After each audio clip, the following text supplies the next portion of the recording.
Hello and welcome to the 10th iteration of Friday Night Dirt Night here on RaceSpot TV and iRacingLive. Randy Chenowth, Cam Walsh, and Hugo Louis bringing you all the action as we get things kicked off with the Red Bull Global Rallycross Series live from Phoenix, and then we move over to the late models at Knoxville, followed by the World of Outlaw Craftsman Sprint Cars at Volusia. Cam, it's been a few weeks since we've been at this Phoenix racetrack on this Rallycross layout. It was fireworks, drama, and fortunately not the greatest racing then. Hopefully things go better this time. Yeah, and I can say I'm really excited to be back at PIR. I really enjoyed this circuit as a Rallycross circuit. I love the long right-hander that's on the dirt surface on the drag down to the start-finish line. I love the start because it's always dramatic, and I'm really hoping that the time that these guys have had in the car, they've gotten even better at racing. So taking a look at some of the stats, let's take a look at your current championship standings. And Mitchell de Jong, well, I guess the only way to summarize it, that he is dominating this championship, 1,567 points to Sindre Setsas's 1,144. So Mitchell having an absolutely perfect season. And if you want to know any idea how perfect, take a look at the stats for Mitchell since this content release. Dirt Road, 43 starts, 43 wins. So Mitchell has not faltered a single time, not only in these Friday Night Dirt Night broadcasts, but even in any of the other regular racing that happened here in the nearly 3 months since this content has been released. That isn't a, I think, probably not to soon be repeated record, Kim. I mean, it's one of those things where I can't imagine how lucky he has been. At some point, somebody is going to run into the back of that Volkswagen and it is going to break. That is just how good as starts he gets. Did it last week, and it was fine. No, not at all. I mean, someone is going to have to flip over the Volkswagen Beetle and put it on its roof. That is the only way, at least I can see, that something is going to happen, or a lap car, or an issue, or something. I just can't see him making a mistake anymore. The qualifying is currently underway, and right now Mitchell is actually, I believe, 5th quickest with a 36. Oh no, I take that back. Those are practice times. He's not yet put in a qualifying lap, so that was my fault there. He was quickest in practice though at a 36.7. So, and he's working through the tail end of the lap on his first hot lap. And let's see what he does through this long final corner here that leads up to a little bit of an awkward chicane on the run down towards the start finish line, and Mitchell's going to cycle through, and he's going to go to a 36.7, puts him top of the boards. We saw him falter last week, Cam, and he seemed to be a little bit more well practiced, but here comes Stelian Chipolewski through that final sector on the racetrack as well. He only needs a 10th and some change to improve and get that pole position away for now, and he is not going to improve. In fact, he nearly mirrored his first time, but no improvement there for Stelian, which means that Mitchell, I think, is going to be safe. Not a lot of other people, I think, that can really challenge Mitchell to cycle through on laps. Yeah, and it must be noted that Stelian is, of course, driving the Ford Fiesta, and Mitchell driving that Volkswagen Beetle. So as far as I'm concerned, that's running good there. We'll have to see. Maybe that Ford. That's the solution, Randy. The weight of the Ford is what's needed to throw the Volkswagen of de Jong out of the way. Might be. Who knows? Here is people running themselves through. Bobby Zielinski still owes us a qualifying lap. He's on his second lap, which means that something happened on his first that invalidated the second. He's working through the final sector now in that bright orange number 5 Volkswagen Beetle, which he's described the last few weeks as the bright orange punching bag. He's going to come through down this last final stretch, come across the timing beam, and he is going to go to a 37.6. So he puts the time in, but only improves by a couple spots. Georgi Zazan is working through the final sector as well on his final lap with a 37.7. It's his best time. Let's see if he's going to improve and maybe jump up a few more spots. He goes to 38.3, so no improvement from that 13 car. No, not at all. And I mean, the lap times that are coming in are pretty straightforward. Coanda not actually doing that well outside of Mitchell de Jong. I mean, Nathan Lyon and Setsas have put in fantastic times. You do have Jake Hewlett. But I do also notice no Rens Broekman today. Perhaps he's getting tired of his Volkswagen being the one that's put on the roof. I do notice a couple of new names, Adam Peter and Georgi Zajon. Yeah, we're going to have fun with that name. No, I'm pretty sure well, actually, it's Eastern Europe Club, not French, so, Yeah, we'll figure it out. It's like the land from Mr. Molotov from the Blancpain GT days and the Curb Surfers team. That's going to be a name that if he starts ending up on broadcast, people will likely have to put a compilation together of us mispronouncing it. But regardless, I think most people have run. Yeah, there is one from Molotov of people doing just that, which I believe I actually star in. But regardless, I believe everyone has run their allotted qualifying laps. Stillian's out there messing around. He's the only car. So someone only ran 1 or 2 laps and pulled it off. So we're going to have to wait the next 20 seconds. But regardless, we have our grid set. And Mitchell managed to just eke out the pole position this time, Cam. Not faltering like we saw 7 days ago. Nope, not at all. And I mean, really all that means he's going to be starting on the pole in heat number 1 instead of heat number 2. Which means I'm pretty confident Mitchell DeYoung is going to win heat number 1 instead of heat number 2.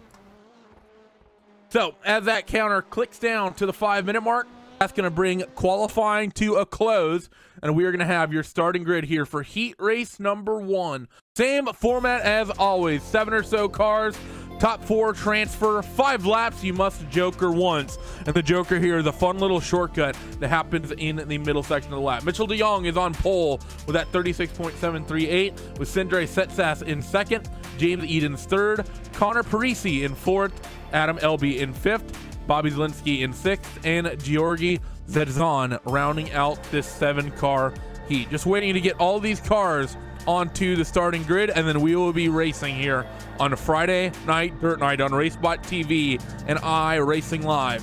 Thank you for tuning into these races all season long. They've been so fun to cover. Just such a very different format to anything else we do on the RaceSpot TV network, as we just wait for one more car to get themselves out there on the grid, and then we will be going here in this first heat race. That Radicals Volkswagen of Sindre Setsas now takes the grid, and I believe that's everybody. Bobby Zielinski pops in the back. Cars put themselves into gear.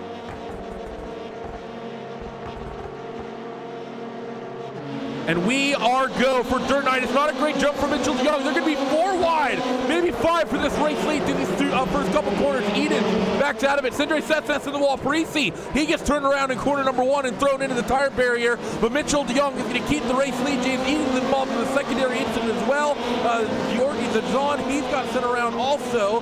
But I think most importantly, Mitchell's gotten away clean. Adam Elby is through clean. Bobby Zielinski as well. Sindre Setsas, the only one of those drivers who pretty much got through that opening lap incident, the only one not taking the joker here.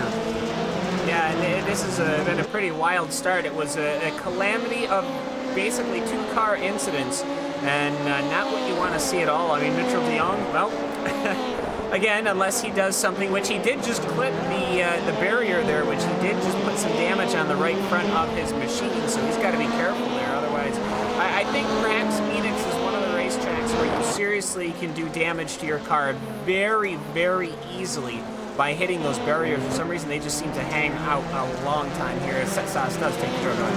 Sindre takes his joker and jumps Bobby Zielinski by a good margin. Going to be racing with Adam Elby for second. Doesn't quite pick it up, but he gives Adam a bit of a shot to that rear bumper down this stretch here in towards corners number 1 and 2.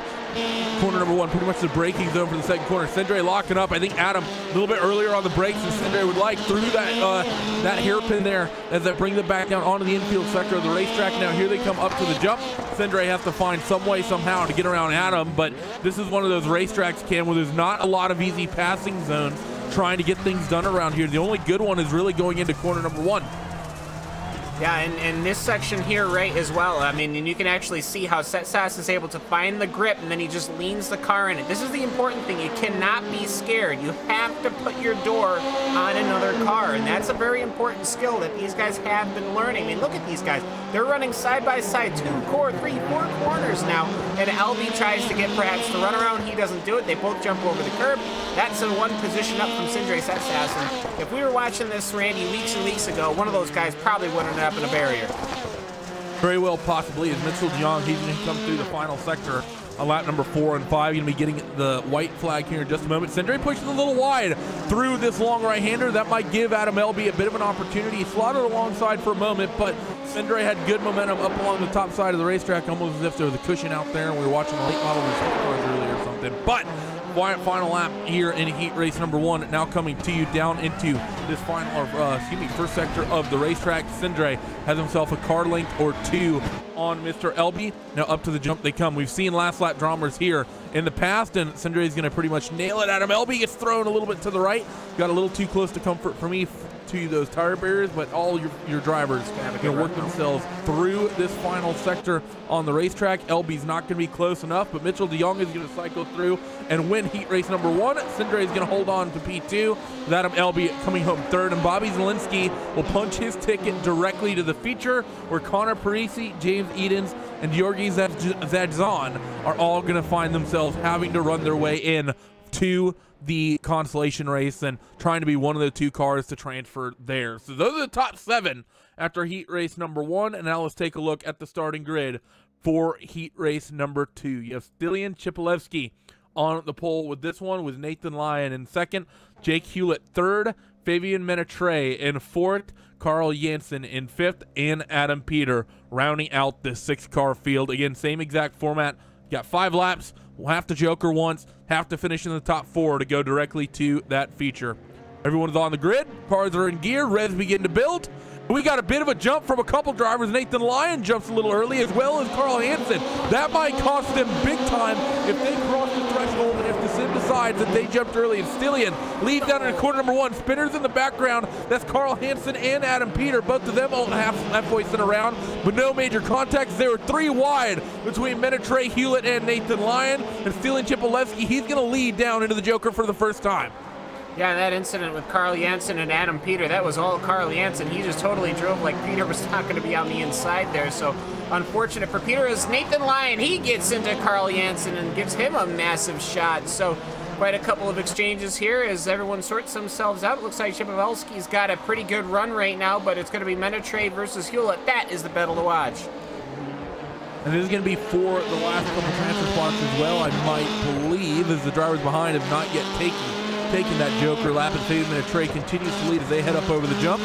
And of course, Mr. Hewlett was one of the drivers who had issues with that jump last time we were here, and almost gets caught out by it as well. Carl Hansen, he's going to take the joker. Let's see where it's going to spin him out. I think he might be just ahead of Jake Hewlett. He's going to try to work the top and get momentum, but that doesn't end up panning out. He might get a good run, but you have to get right back onto the brakes. It's only single groove racing through that chicane, so you cannot work the momentum. And Carl Hansen, he's going to fall back into that 4th spot after trying to make that aggressive move on Hewlett. Fabian Menetre has been able to stretch that gap as well. And now I think if you're Carl Hansen again, you have to look at the gap that you have to Nathan Lyon and Adam Peter behind, and I think that you're more than safe if either of those drivers joker. If you're Carl, I think you just take this 4th place finish and don't push it and try to potentially even force a mistake that could catch you out. Yeah, but we did see earlier with Setsas in that last heat of what you can do when you can't make that pass. Perhaps maybe it might be worth going up to 3rd position just to get some racing experience, get yourself used to running this racing circuit at passing speeds. But it almost, to me at least, looks like that last lap by Hewlett was 0.3 of a second faster. Of course, Hansen had to get on the binders at some point. I would personally be perfectly content with chilling back in the 4th position just to get into the finale, but you know, hey, I'm not the one out there driving.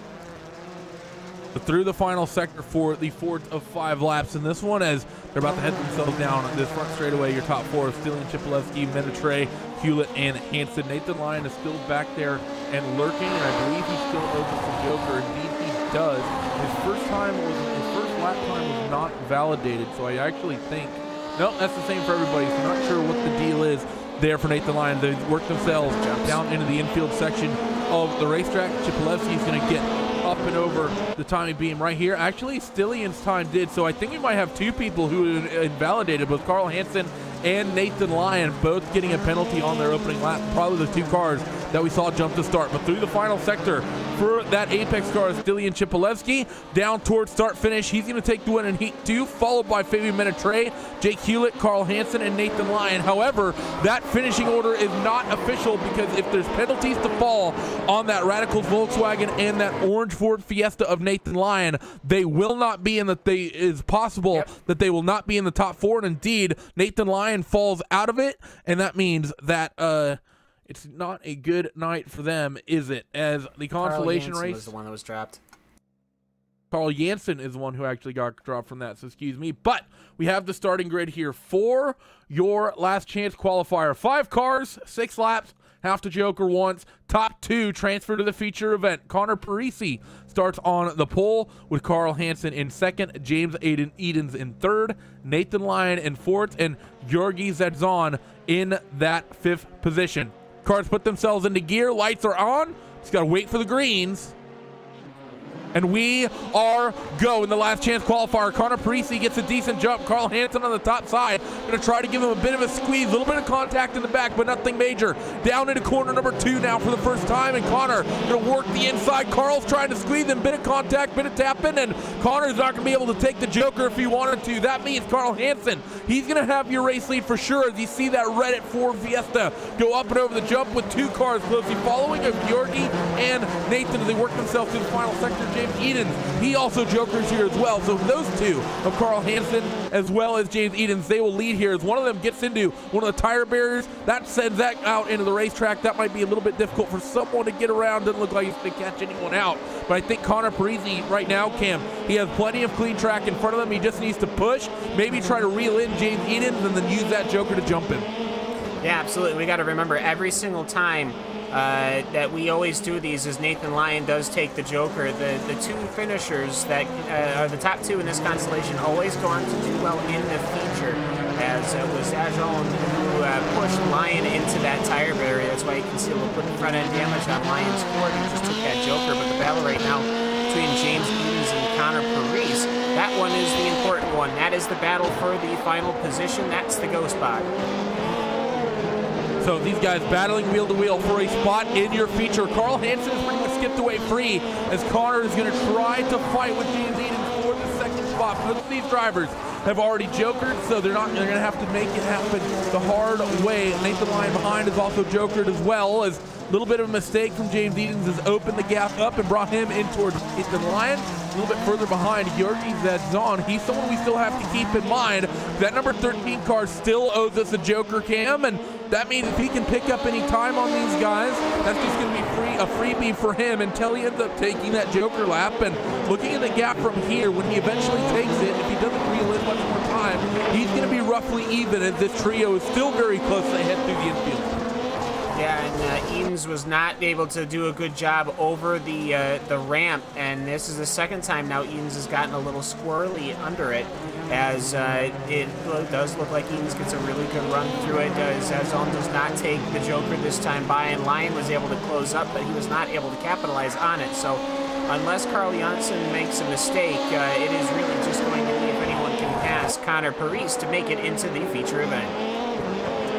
The 2 laps to go, they work themselves down through the hairpin and then into the quick left-right. And James Edens still lurking on the back of that Ford Fiesta, trying to make anything happen. Let's see if Georgi's going to go for the Joker this time through. No, he's not, so he's going to save it for the final lap. And I think that's smart, as these guys have gotten themselves stacked up together, and I think a mistake is going to be very, very likely from one of these 3 through this final sector of the racetrack and down towards start-finish as they get the white flag. Carl Jansen is pretty much out clear out in front as Connor. He's going to have James Edens for company. He opens the door on the inside. Edens, though, doesn't step through it. I think if I'm Edens, the nose was there, and I would have kept it down there. Connor, lucky to not get himself spun down through this final little chicane for the final time, and Nathan Lyon is going to clip one of those tire barriers.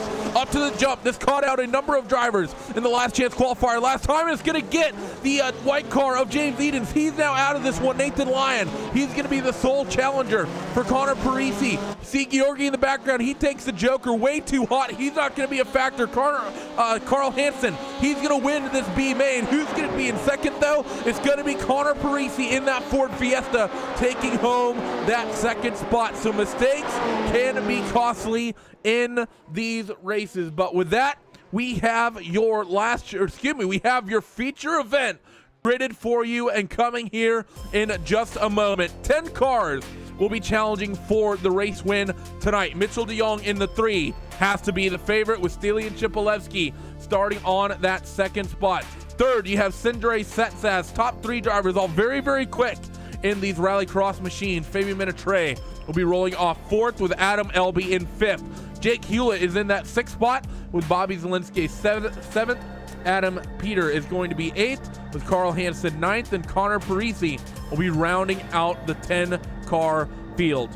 Thank you for tuning in on once again here on RaceSpot TV and iRacingLive for Friday Night Dirt Night. We love doing these races. We love showing you all the action from the best drivers, both in the Red Bull Global Rallycross Series, as well as the World of Outlaw Craftsman Late Model and Sprint Car Championships.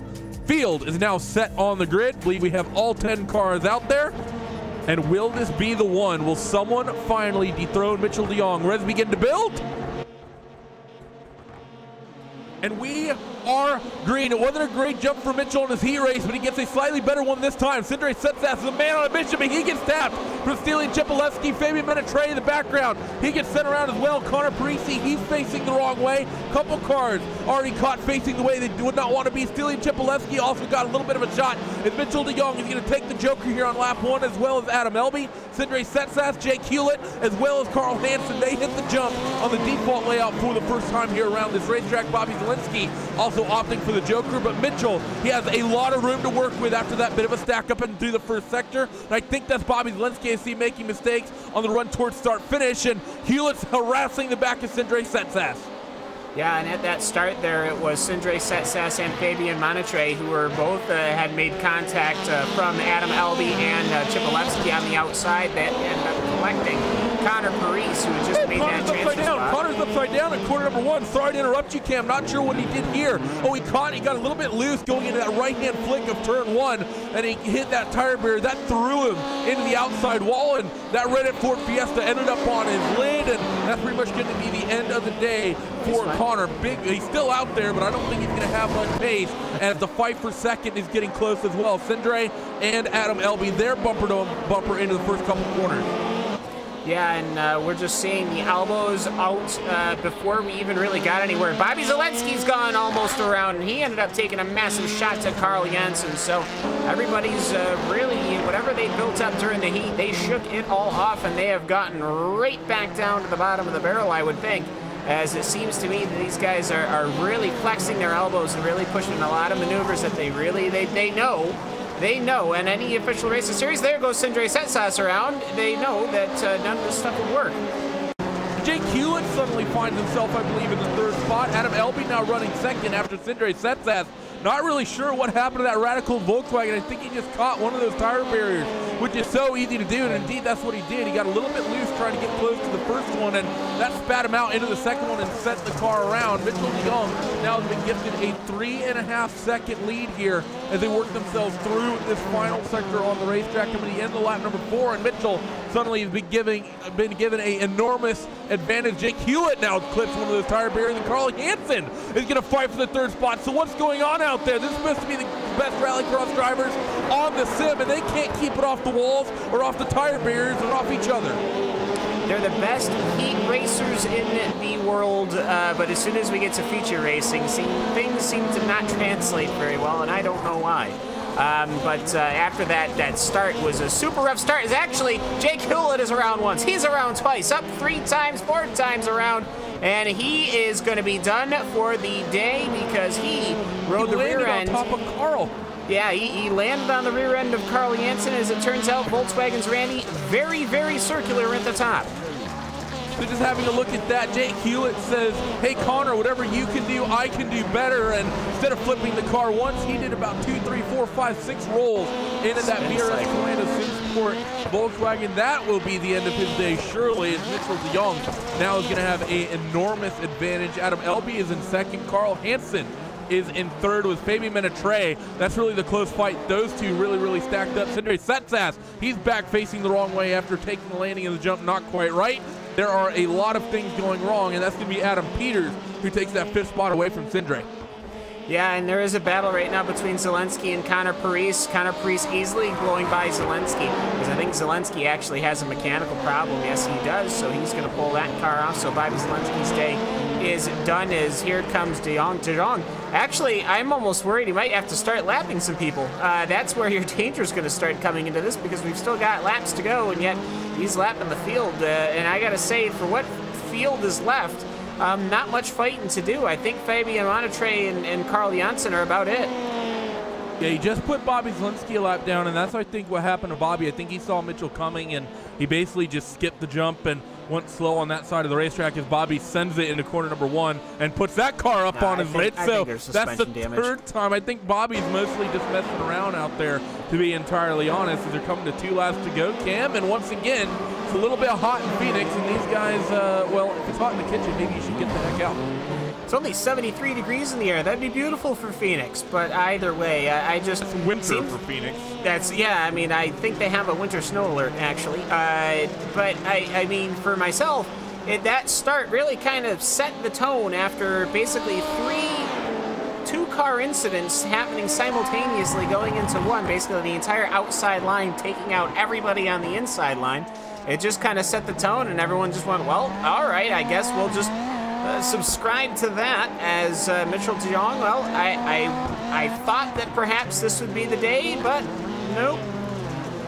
Well, Adam Peter just ended up facing the wrong way as well near start-finish. Mitchell's going to be taking the white flag here shortly. Adam made the same exact mistake that Sindre Setsas did, got the exact same tire barriers in the exact same order as Mitchell de Jong is going to have the white flag symbolized to him as he works himself down through the first couple of corners with a gap of only 7 seconds out there on the racetrack. So Mitchell needs to step it up to open that up to over 10. If it's not double digits, I'm not satisfied. Carl Hansen is trying to reel in from third. The second place runner of Adam Elby, he's going to go up and over the tabletop and just nicely bring himself in to a good second place finish, I think. Because I think we got one driver. It is Carl Hansen. He gets the jump wrong. He's going to drop spots. But Mitchell de Jong is going to come through, and he is going to win for the 10th time in a row on Friday Night Dirt Night and on RaceSpot TV and iRacingLive.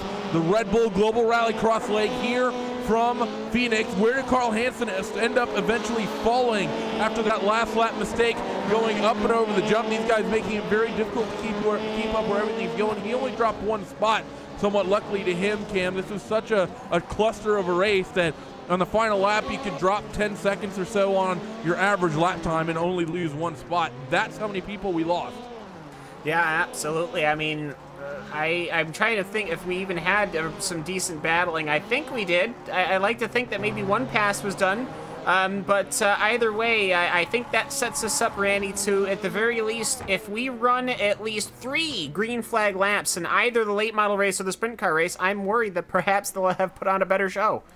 Yeah, I think you're right. But first, let's go down the finishing order for this feature as Fabian Menetre, he's out there celebrating his podium, but besides that, I don't know what else he has to celebrate. Mitchell de Jong comes home, making it 44 in a row, but 10 in a row on Dirt Night. Adam Elby in second with Fabian Menetre in third. Carl Hansen fourth, Stilian Chipolewski in fifth, Sindre Setsas sixth, Connor Parisi in seventh, Adam Peter eighth, Bobby Zielinski ninth, and Jake Hewlett, who's looking to have such a good run.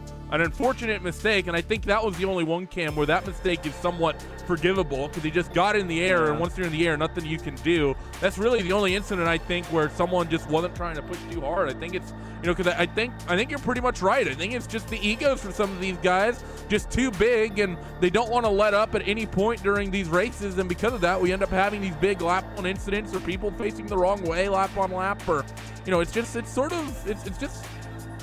yeah, frustrating. It was frustrating today is the term I'll use.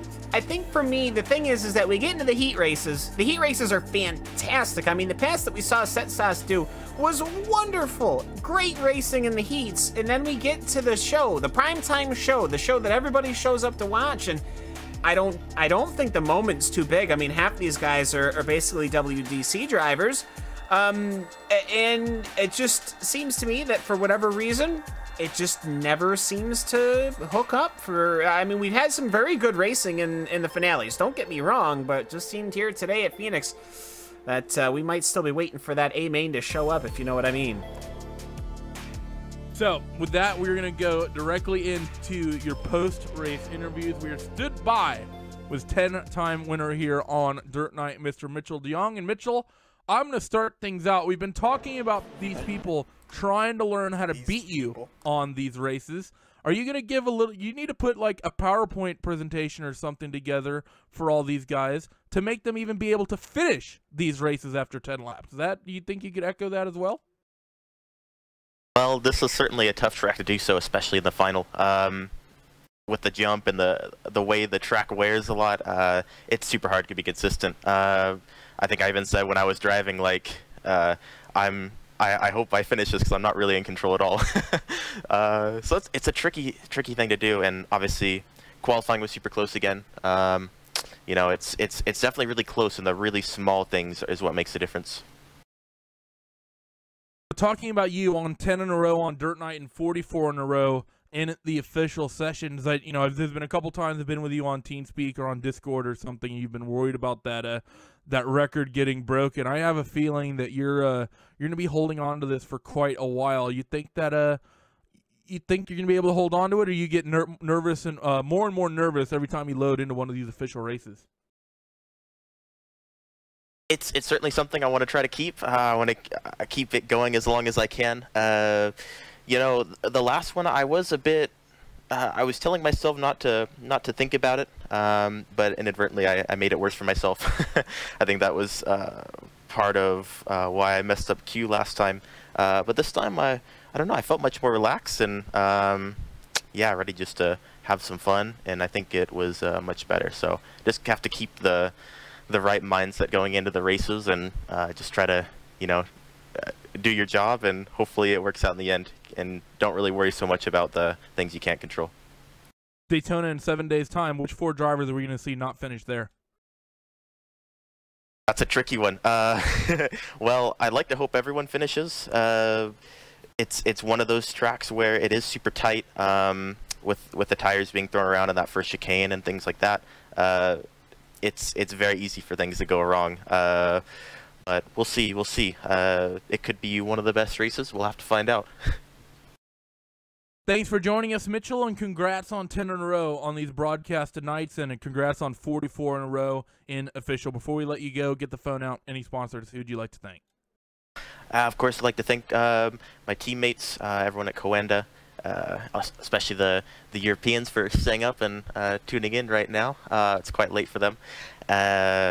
I'd like to thank all our partners, Husingfeld, Virtual Racing School, and We're in Design, Dual Real Timing, SimQuip, and VTech, and of course RaceSpot, you guys, for putting this on for us. Well, you are more than welcome, Mitchell. Good luck once we go back down to Florida next week. Hey, appreciate it. Well, Cam, that's the only interview we have lined up thus far, which means that, well, we're going to have to get moving here in a little bit for the late models as they head on over to Knoxville, I believe. But first things first, it's can't really avoid it. There's a handful. There's so many guys that are really, really good, and it's the same too in the sprint cars. It's like we've started to see the same problem in these rallycross races that the sprint car has starting to bring out. So it's like people race so good in the heats, and then they just get to some point where the egos take over, and they can't take finishing 5th instead of 4th, and they just basically end up wrecking people. Yeah, no. It just... Also, just to clarify here, who was the one that ended the Undertaker's streak there for whatever it was? So some 21 and whatever. Well, so I can tell you he threw Mankind off a Hell in a Cell. Yeah, so whoever that guy is that ended the streak, that's the only person he has to worry about. I almost want to say it's Brock Lesnar, so...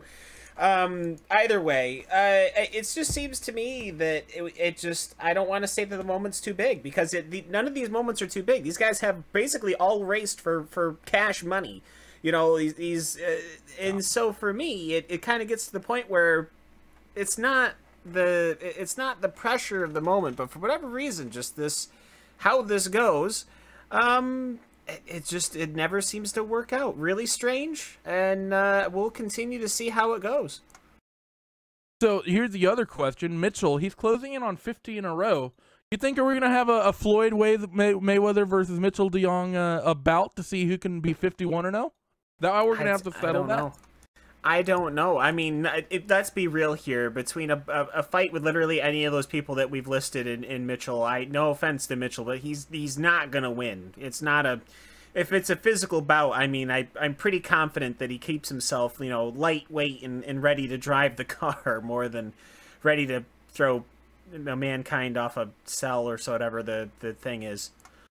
Floyd Mayweather is definitely not a wrestler, Cam. So just no, I know he's a boxer. So you're aware. I'm aware. I brought it back full circle because we gotta get ready to move on. He did bring it full circle. We still have a few more minutes before we have to go for the late models.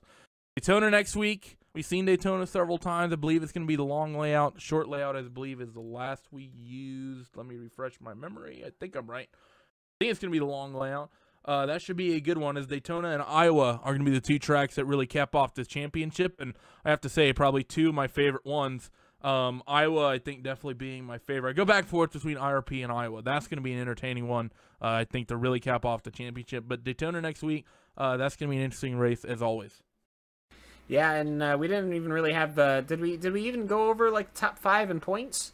I don't even know if we did. Yeah, we did it at the top of the show. Okay, all right. I wasn't sure if we touched it. It's basically Mitchell who's won 44 races in a row, basically dominating the race, throwing everyone in the field off of Hell in a Cell. Oh, easy now. No, the rest of the schedule looks pretty all right. Hopefully we can get some a good string of races going. Obviously, like Mitchell was saying, Phoenix is a difficult circuit, so maybe that has something to do with it, where you need to be dancing the razor's edge. So we'll see. We'll have to see in 1 week's time if they can kind of bounce back. We've seen the sprint guys bounce back, so I'm sure that it's just a natural thing. Let's hope so, as we're going to cap off the first leg of Friday Night Dirt Night here on RaceSpot TV and on iRacingLive. But do not go away. We still have two incredible bits of action coming at you. As first up, we're going to have, coming in just a few minutes, the World of Outlaw Craftsman late models. They're going to be hitting the racetrack out at Knoxville. And then we have, after that, the World of Outlaw Craftsman sprint cars at Volusia. So do not go away here on RaceSpot TV and iRacingLive. We will be back in just a few minutes. Bye-bye.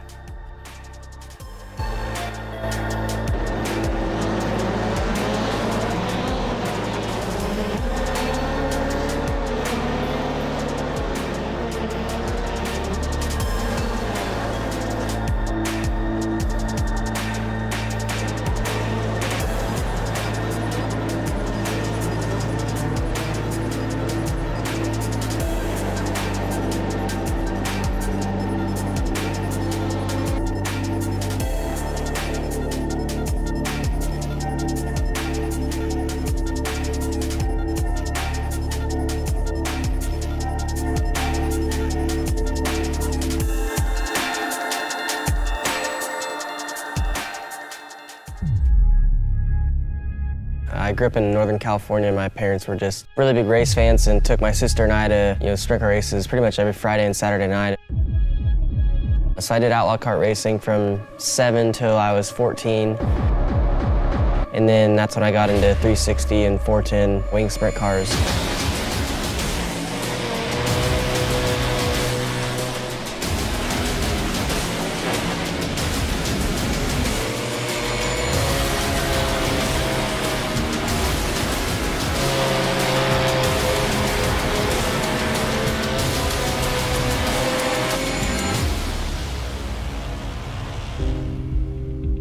There's just something about dirt racing that's just, you can't get anywhere else. I enjoy going back to race them whenever I can. I get to run, about 20 to 25 dirt races a year and try and, put on a show every time I'm there.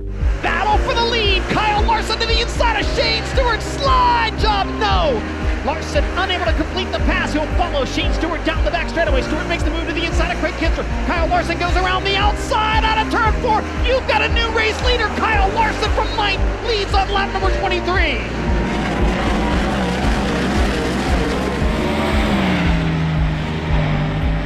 I'm probably just a little more relaxed, I guess, at the dirt track, just because it's for fun.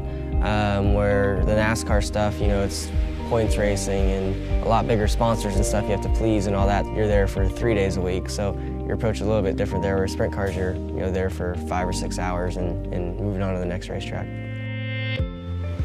So I've been on iRacing, I think, since 2009 or 10. Yeah, I remember, starting out, as a rookie on there, in the legends and the late models and stuff like that. And that was fun to, have to try and get your licenses up and stuff. But it's amazing to me how, now that I get to race on a lot of the tracks that are on there, how to the T, similar because of the laser scanning and stuff like that. So all the bumps and all the visual aspects of it are very good. So when I first got to like K&N and then the Nationwide Series at the time, I would race iRacing all the time to learn as much as I could about the racetrack before I went to the actual racetrack to race. So to me, it's just for fun now, so I enjoy going on there. Actually, I don't enjoy going on there all the time because I don't win a lot, so it's frustrating to see myself struggle to run top 10 in an Xfinity race or something like that and get beat by Logan Seavey every time I run a sprint car. So the level of competition on iRacing is better than real life. I mean, you've got thousands of drivers on there that, a lot of them are probably better than the people you see on TV. They just haven't had the opportunities to make it,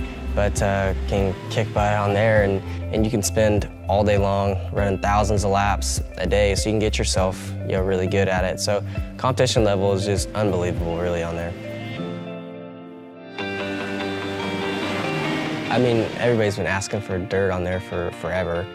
So when they announced it, I got really, really excited. And honestly, it's blown my expectations away. The cars, to me, drive really good when the track's hooked up. The visual part of the racetrack changing is amazing. How you can run some laps and see it start to get shiny, and then you feel it getting slick. Areas of the racetrack getting dirty, and then you get some cars run through there and it cleans off and gets grip back. It's nuts. The tear-off feature is really cool. Watching the wing move backwards and forwards. I run with the virtual reality headset too, so being able to look down and see everything, it looks extremely realistic. So yeah, it blew my expectations away. And it's only going to get better, really.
Just like a movie, just like a storybook, we are the future, we're the ones they won't overlook. It's time to be the hero.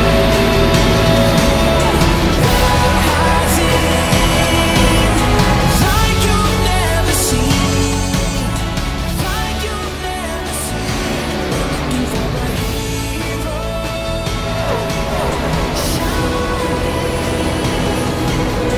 Just like in a dream, just like in a dream.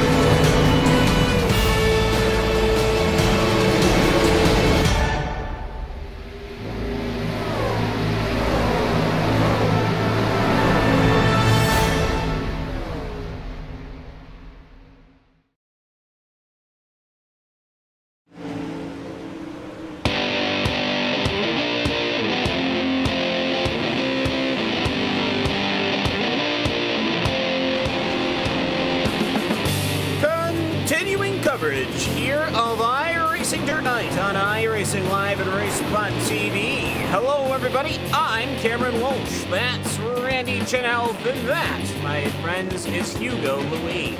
Now, of course, the super late models are currently running at Volusia literally right now. It's the Dirt Car Nationals. And, of course, that, all the good stuff.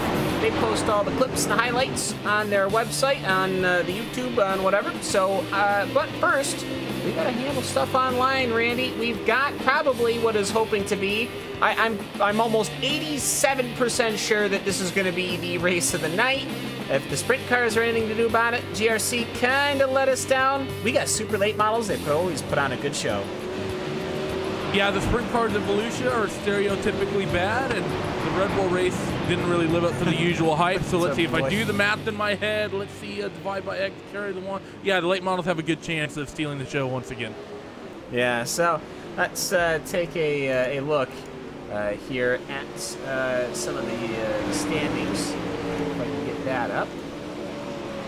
And well, there they are. So Howard Weaver, 1,224 points. John Fiddler, 1,207. Jacob Leverstein, Austin Selman, Virgil Graham, your top 5. All fairly close in points. I mean, it's not like the other series, Randy, where we have one car dominant and then you've got everyone following it. This one's actually pretty open. Less points separate the top 10 than what separate the top 2 in Rallycross. So yeah, this is a pretty open championship. Fiddler, Levenstein, and Selman all very, very close there to Howard as they start taking the to the racetrack here for qualifying in these late models. And looks like everyone's up around the top here at Knoxville tonight. So it's going to be interesting one to see who these guys are quick, who's going to be there when it all counts. Yeah, and as looking around the track, we'll see who manages to get the qualifying time in first. That's a race in itself worth absolutely nothing other than me saying your name the first time. So, as they round around the corner, one more time here, of course, Knoxville Speedway. This is a fairground speedway. It's James Edens. He's the one that's able to get a first lap time in, and it's a pretty decent one, 18.606, but it's not long before that's taken by Austin Selman, Norwood, Nabruge, and Leverstein. And well, it's not looking so good anymore. It's not looking so good, but his second lap was a 0.5. So, all right, Austin Selman, your current qualifying leader. He's going to be happy with that one. Proudly blazing the #1 on top of his machine as the super late models round around this half-mile fairground circuit. And Randy, fairground circuits, very unique in how they go, very unique in how they race. And honestly, I have to say my favorite setup as far as dirt track races go. Now, these sorts of racetracks always are very interesting. As number 8 car, Howard the Tomato Man Weaver, he takes to the racetrack, comes off corner number 4 to start his first of 2 qualifying laps. He's opting for the bottom here in qualifying, where he can do a little bit of slick seam, just setting that left front right up on that berm. You can do that in late models, and I presume some of the anything heavy street stocks, probably modifieds as well. As he's going to come off corner number 4, and let's see what Howard does on lap 1. Will he be able to sneak pole position away? He can go to an 18.4. That puts him about mid-pack. Yeah, and as watching Howard Weaver continuing to roll around here at the Knoxville Raceway, which is the sprint car capital of the world, but not today.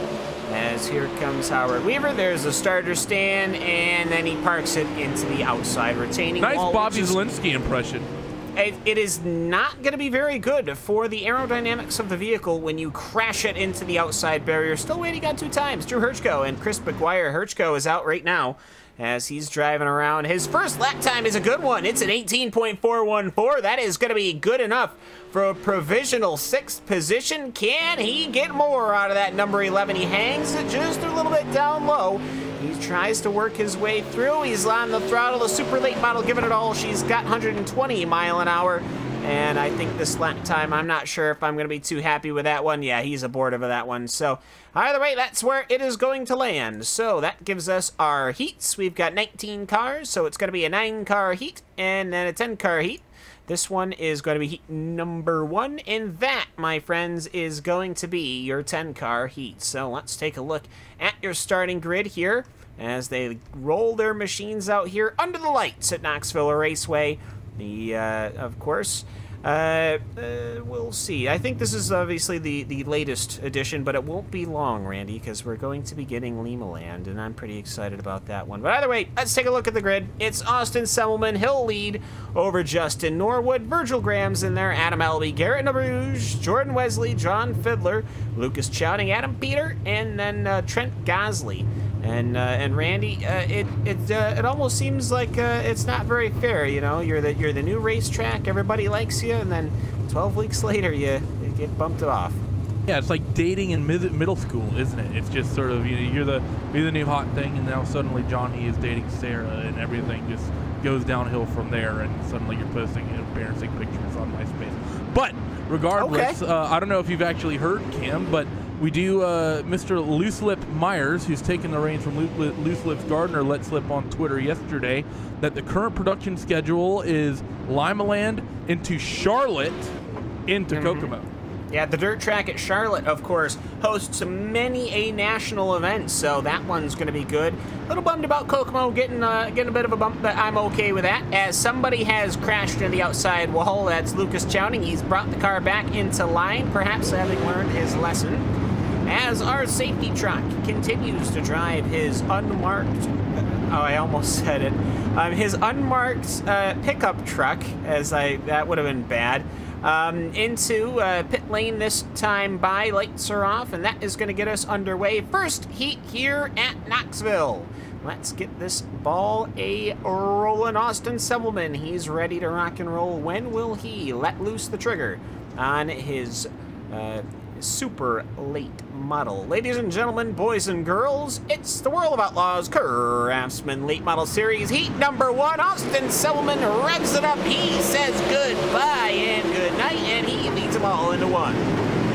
So down through 1 and 2 for Austin Sebelman. He's gotten away nice and clean here from the likes of Norwood and Virgil Graham. Virgil trying to get underneath that number 14 car of Justin Norwood and sliding through corners number 3 and 4. Norwood gotten a little bit of a breakaway here, but not very much as they go into 1 and 2 for the second of 8 times.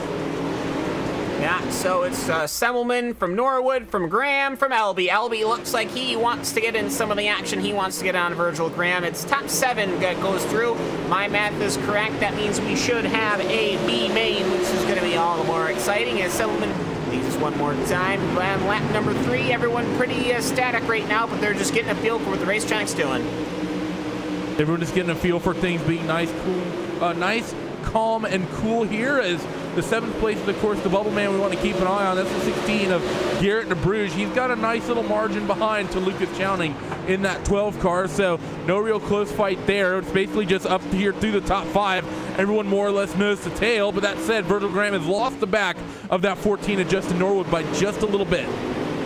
And Fiddler's coming into the picture. He wants to get a position on him, Adam Elby, as he perhaps looks to the inside. He sends it early, which means he might get a door knock. He'll back out of that one wisely.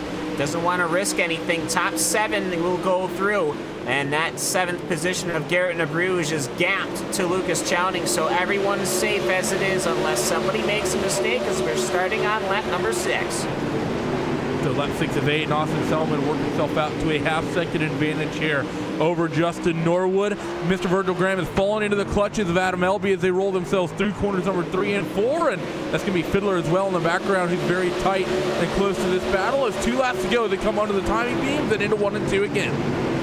No, Austin Sebelman, he's been running good all race, all heat long. It's been 18.5s, 18.5s, 18.5s, and Justin Norwood not that far behind. He's running almost identical lap times, but with the distance, not much he can do as Elby tries to make the maneuver on Graham. They're starting to jockey for position here. As we start the white flag, massive send it from John Fiddler to the inside. He'll have to back out of that one as here comes Austin Sebelman down the backstretch. For one final time, he will take victory in heat numero 1 here at Knoxville Raceway as that opens up the World of Outlaws Craftsman Late Models heats. Everyone goes by, nothing dramatic goes through. So the finishing order, it is Sebelman, Norwood, Graham, Elby, Fiddler, Wesley, DeBruge, Chowning, Peter, and Gosley. That means Chowning, Peter, and Gosley will have to go to the consolation race. Heat number 2, getting ready to rock and roll. That's going to be Randall Carter, Jacob Fields, Drew Hirchko, Howard Weaver's starting well back and forth, Zach Rounds, Jacob Leverstein. Leverstein has not been getting qualifying times down, as he will start 6th in heat number 2. Chris McGuire, James Edens, David Kolb will be the final runner here. And Randy, heat number 1, fairly straightforward affair. Didn't see anybody flip over. That's a thumbs up for me. Well, if Rallycross is anything to go by, they'll be saving that for the feature as these guys get ready to start going out there and pacing. But the person I want to watch is number 8 car of Howard Weaver. Howard is gotten really, really good in these late models. Probably, I would say easily one of the best, in the top 3 for the late model guys on the sim right now. But he's not been that great in qualifying some weeks. He's rolling off 4th in this heat race. I think we're going to see him move through this field even in this short little 8-lap heat and at least pick up 1 or 2 spots before we get to the end of it. Riding aboard with Howard Weaver right now as we're running our pace laps. You can see Drew Hirschko to his side, Jacob Fields to his front as he gets ready to rock and roll. Nice little office he's got there, and he'll need to use all that wheel to get that car moving, which I'm sure he will be doing. Lights out on the pacing truck here at Knoxville Raceway. Of course, you're watching iRacingLive, RaceSpot TV. You're in the middle of iRacing Dirt Night Heat number 2 action coming underway. 9 cars. It will be 8 laps. 7 go to the feature. So, as they go past the National Sprint Car Hall of Fame, they will get ready to take the green flag. When will the leader of Randall Carter go? Well, we'll have to find out. Pace truck looks to the safety of pit lane one more time, and it will be in the right foot of Mr. Randall Carter, and he'll throw it sideways as fast as he can as he gets himself underway. He gets the whole shot, leads him into 1.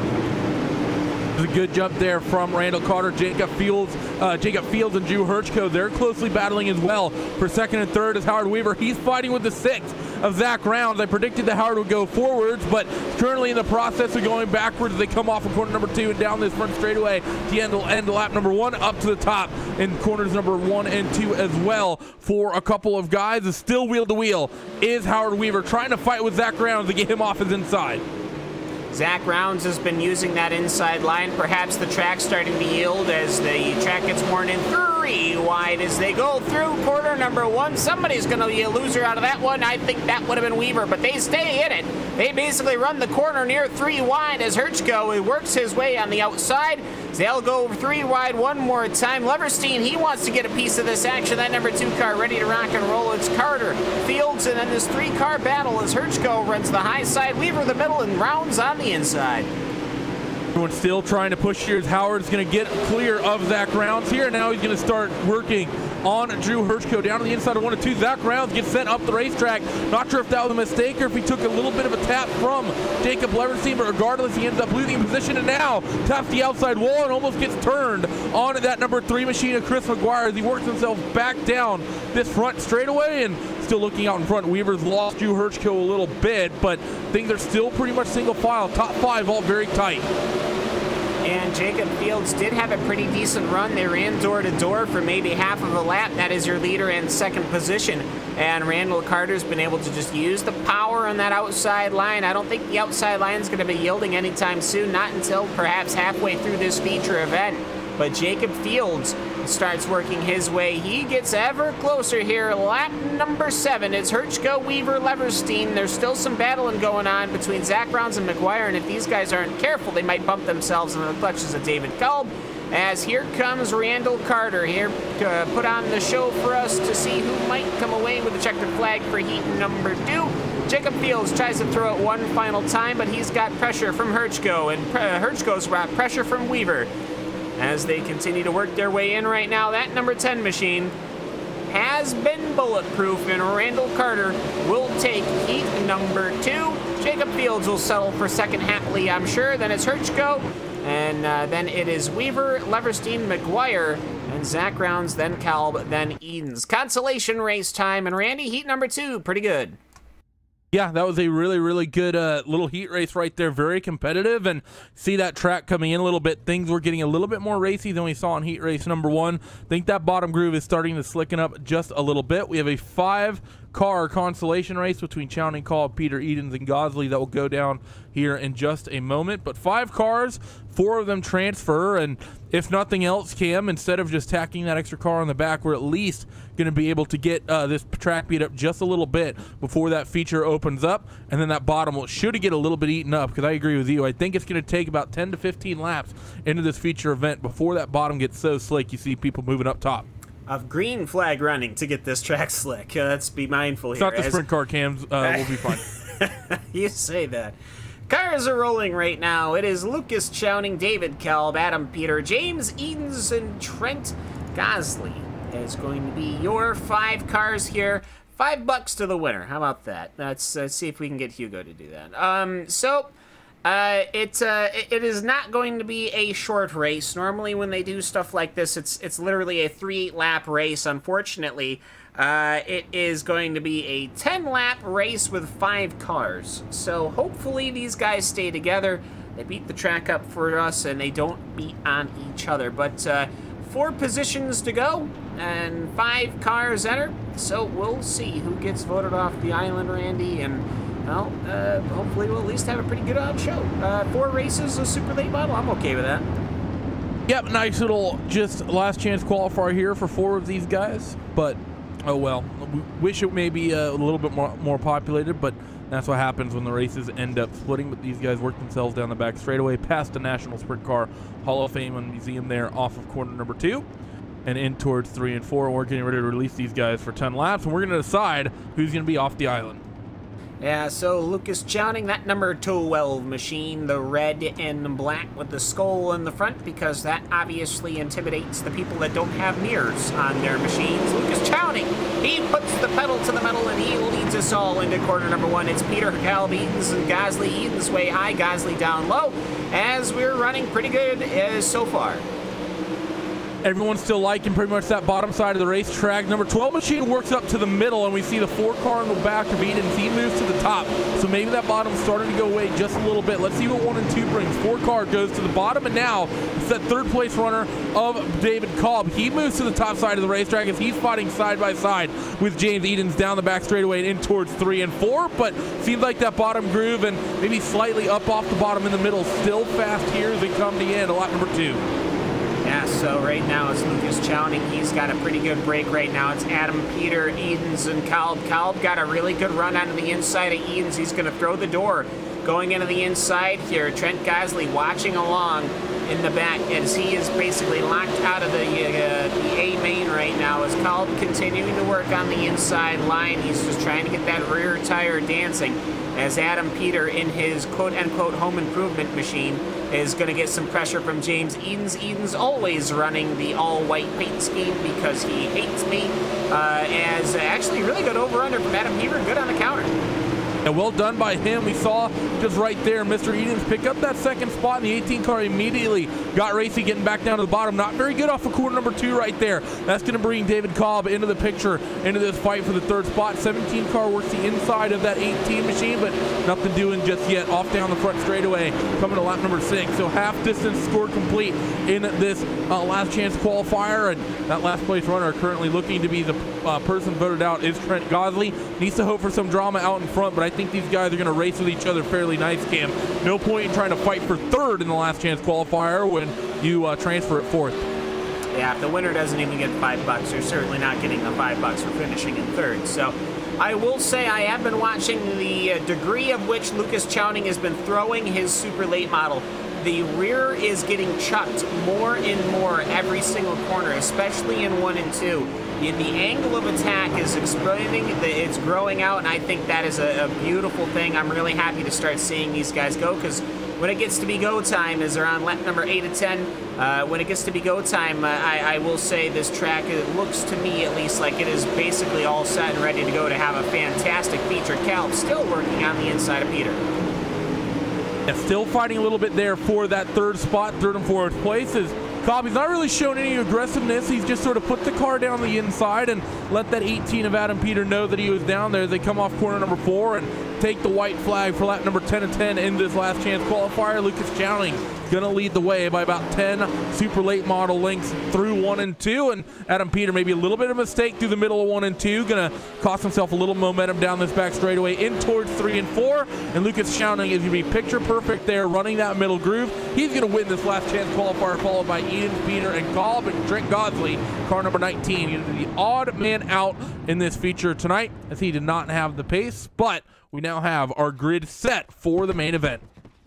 Yes, we do. So we will get right into that as the fireworks are already shooting into the air As exciting as that may be, there they are. I see them. Alrighty, let's get the grid going. It's Austin Semmelman. He will lead as we take the green here on this 40-lap feature at Knoxville Raceway. Randall Carter will be starting his outside.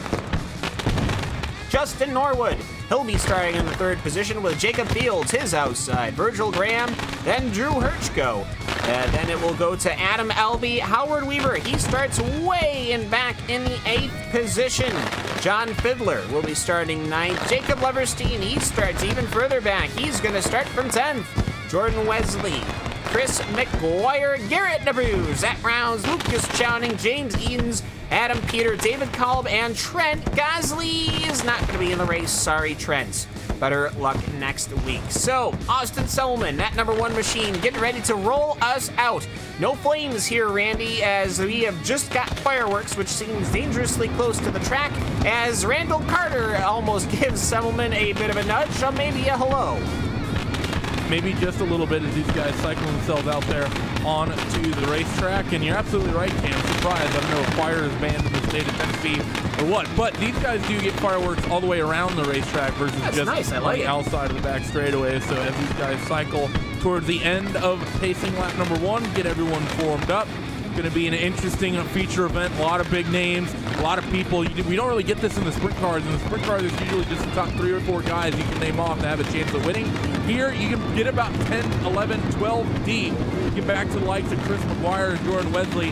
Those are 2 drivers that have a very good chance of potentially winning this race in terms of their talent levels. So, going to be a nice 40 laps of action around Knoxville, I think, tonight. Well, I'm hoping for lights are out on the pace truck. Hugo, that means we need to get that music killed because, boy, oh boy, do we got a race coming to you. It's the iRacing #Dirt Night here on iRacingLive and RaceSpot TV. Thank you, ladies and gentlemen, boys and girls, for making us part of the show. May I proudly present to you the World of Outlaws Craftsman Super Late Model Series. What a jump from Austin Semmelman in towards corner #1. Big, big lead as Justin Norwood slots into 2nd place. Randall Carter works the top side. Down the back straightaway, he's nowhere near fighting for that 2nd place, but Virgil Graham is underneath him, so he's going to be fighting for 3rd. They come off of corner #4 for the first time, and the 9 car, Virgil Graham, he takes the 3rd spot away from Norwood, who he looks like he's continuing to fall. Jacob Fields, he looks racy on the bottom as well. The 10 does not like the top or the middle at all. No, and it looks to me like Virgil Graham is being comfortable there. We've got a first yellow. That Zach Rounds and James Edens are around. Both cars look okay. Let's take a look here at the replay and see what we can find. Is a hectic little stack up. I'm seeing this. It's Lucas Chowning who won our last chance qualifier. He gets a nip from Chris McGuire, and that sends everybody around. Doesn't look like anyone really did too much to each other's cars, though. Yeah, I think, that was a pretty good impact. That's one of the things that's nice about these late models versus the sprint cars. You get one of those big stack ups and, you can sort of bounce off each other a little bit and not take too major damage. At least on the dirt oval side of things, the cars are big, they're heavy, and they're built fairly strong, so they can take a bit of abuse. But regardless, nice early caution, and that car on the outside, Cam, Mr. Randall Carter going the exact wrong way on the start of this race. He nearly got pipped for that 5th spot by Jacob Fields, and I think that 10 car, given the fact he's going to be restarting on the outside again, I think he's going to continue to go backwards after this restart. Yeah, it seems to me that inside line at least has a good jump until you get to full speed, but Virgil Graham and Jacob Fields were running very, very good on the inside line as we're behind the pace truck already on lap #4, so we'll see what these guys can do here, get themselves sorted out at about a 5-car pileup at the back of the field, and everyone was able to continue. So get the lights out on the iRacing official pacing truck. The pacing truck will then pull into the pit lane, and then it will be up to Austin Semmelman to apply his right foot gently but firmly onto the accelerator. And then once he goes, explaining restarts to us. Hey, no problem. And then he will go really, really, really fast because he's got a very big engine in the front of that machine. And this super late model machine will pull him off, and there he goes. He already gets the whole shot just like that over Justin Norwood. Virgil Graham hangs the inside. inside. We're green once again in Knoxville. So Austin Selman goes really fast, coming off of corner number 2, and Justin Norwood is fighting for that second spot on the top side with Virgil Graham. Let's see if he can do a better job than Randall Carter did up top 14. Still hooking it up pretty well, but the 9-car Virgil Graham, slight pace advantage. That bottom's not gotten slick enough just yet, and it's the place you want to be, and Virgil's going to take that second spot away. He's going to take the nose off that 14 machine off of 2. Yeah, good running from Virgil Graham. That lime green and black machine running strong. And you got to remember, lime green is a taboo color. You do not want lime green on your car. It's a dirt superstition. So Virgil Graham flying in the face of that one, running good and strong here in the second position in the opening leg of this race. 40 laps in the feature, and we are running lap number 8 right now as Jacob Fields is now trying the inside of Justin Norwood. Randall Carter does not seem comfortable. The whole field seems to close in on him with every single corner. Meanwhile, out in front, though, Austin Selman doing a fantastic job to open up this gap. And I have to say, though, Cam, you say that lime green is not good on the dirt track. Tell that to Quaker State and Steve Kenzer, as close fighting still for third as Justin Norwood. He's running the middle. Jacob Fields down along the bottom. And as I look down this field, Cam, people are starting to move up this racetrack. Bottom starting to, I think, slicking off here as that 7-car Jacob is going to keep things down right up against that berm, but not getting the run off the corner we were seeing people get earlier on. Still a little bit of momentum down there to be had to that 7-car, but I think most of your field is moving up to the middle or to the top. Yeah, and that will be temporary. You'll see them move up to the top for perhaps 5-10 laps, and then they will start to work their way back down to the bottom once the grip has been used up there. Got to remember, 2,200 pounds, almost, what, 600, 700, 800 horsepower, something like that, pushing to those right rears, to that right rear, and that will throw a lot of dirt and move a lot. You can see how worn in the track is getting, how shiny the surface is getting as they go on through. And Justin Norwood versus Jacob Fields, that battle is continuing. Randall Carter losing a position to John Fiddler. Fiddler throws it up to the high side. Carter had to back out of that one. That 10-car going the absolute wrong direction. He's falling back to 7th. He just got pipped by Howard Weaver as well. So your second place starter way down the order here in this one. They come across the timing beams being lap number 14 of 40. A little bit of a move coming for the 11 of Drew Urchko. Slides up the inside of Adam Elby, who drives it right back down to the bottom. And that Me machine works down the back straight in 2, 3, and 4. He's going to slide the 11 right back, as the 11 is going to get right back underneath them. Fantastic racing here toward the tail end of your top 10. Yeah, and Howard Weaver, meanwhile, he's throwing the door on John Fiddler, but there's nothing in it, as Weaver, he wants to get up. He wants to continue to dominate as the points leader right now in the World of Outlaws Craftsman Sprint Cars, Craftsman Late Model Series, as he tries to close on in. He tried to seal the deal, Randy, on the inside, but Weaver just was not able to get the grip. That outside line still too strong as we were on board with him. Yeah, he's doing his best, isn't he, as Howard Weaver, trying to move through this field. He's already moved up 2 positions, and he's working on the back of John Fiddler to make it 3 and put himself in the top 5. That 8-car looks comfortable around the bottom of the racetrack where everyone else moves to the top. 8-car working the momentum down. They're going to get a bit of a run. Almost, he has to lift way out of it there. Bit of contact nearly with John Fiddler, and that's always good to see. Something we don't see a lot from some of the guys in the open wheel bracket is this, knowing when to lift. A lot of people would have kept their foot in it there, and Fiddler would have been around facing the wrong way. Yeah, so right now it is Semmelman, Graham, Fields, Norwood, Fiddler, Weaver, Carter, Herchko, LB, Wesley.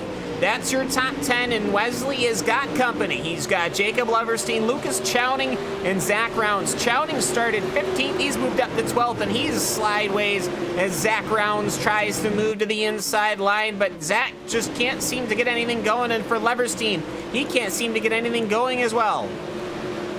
Yeah, a lot of people really struggling with these racing conditions. The fact that the line is moving up to the top side of the racetrack, we're starting to see a bit of shuffling here.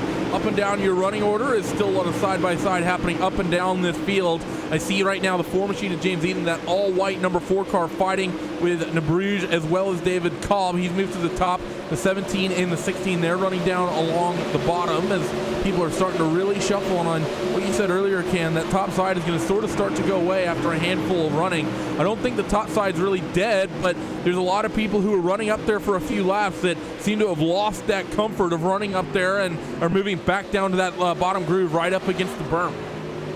Yeah, and just looking at your leaders right now, they seem to be going right to the bottom end of that shiny side. Nobody goes to the deep inside, but they're basically just covering the inside, almost gripping to like a curb almost, really, as they go on basically where only the shiny stuff is. That seems to be the fast lap times.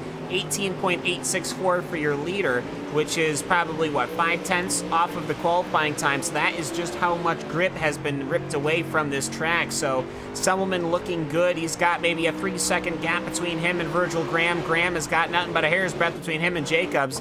And then they have got a large gap between Fields and Norwood, Fiddler, and Weaver. And that's the battle for 4th, 5th, and 6th. Yeah, we've been working on the back of John for a while as we got a crash with the number 4 car. He's fine. He's all right. He's got that working out. Or that's James Edens, excuse me.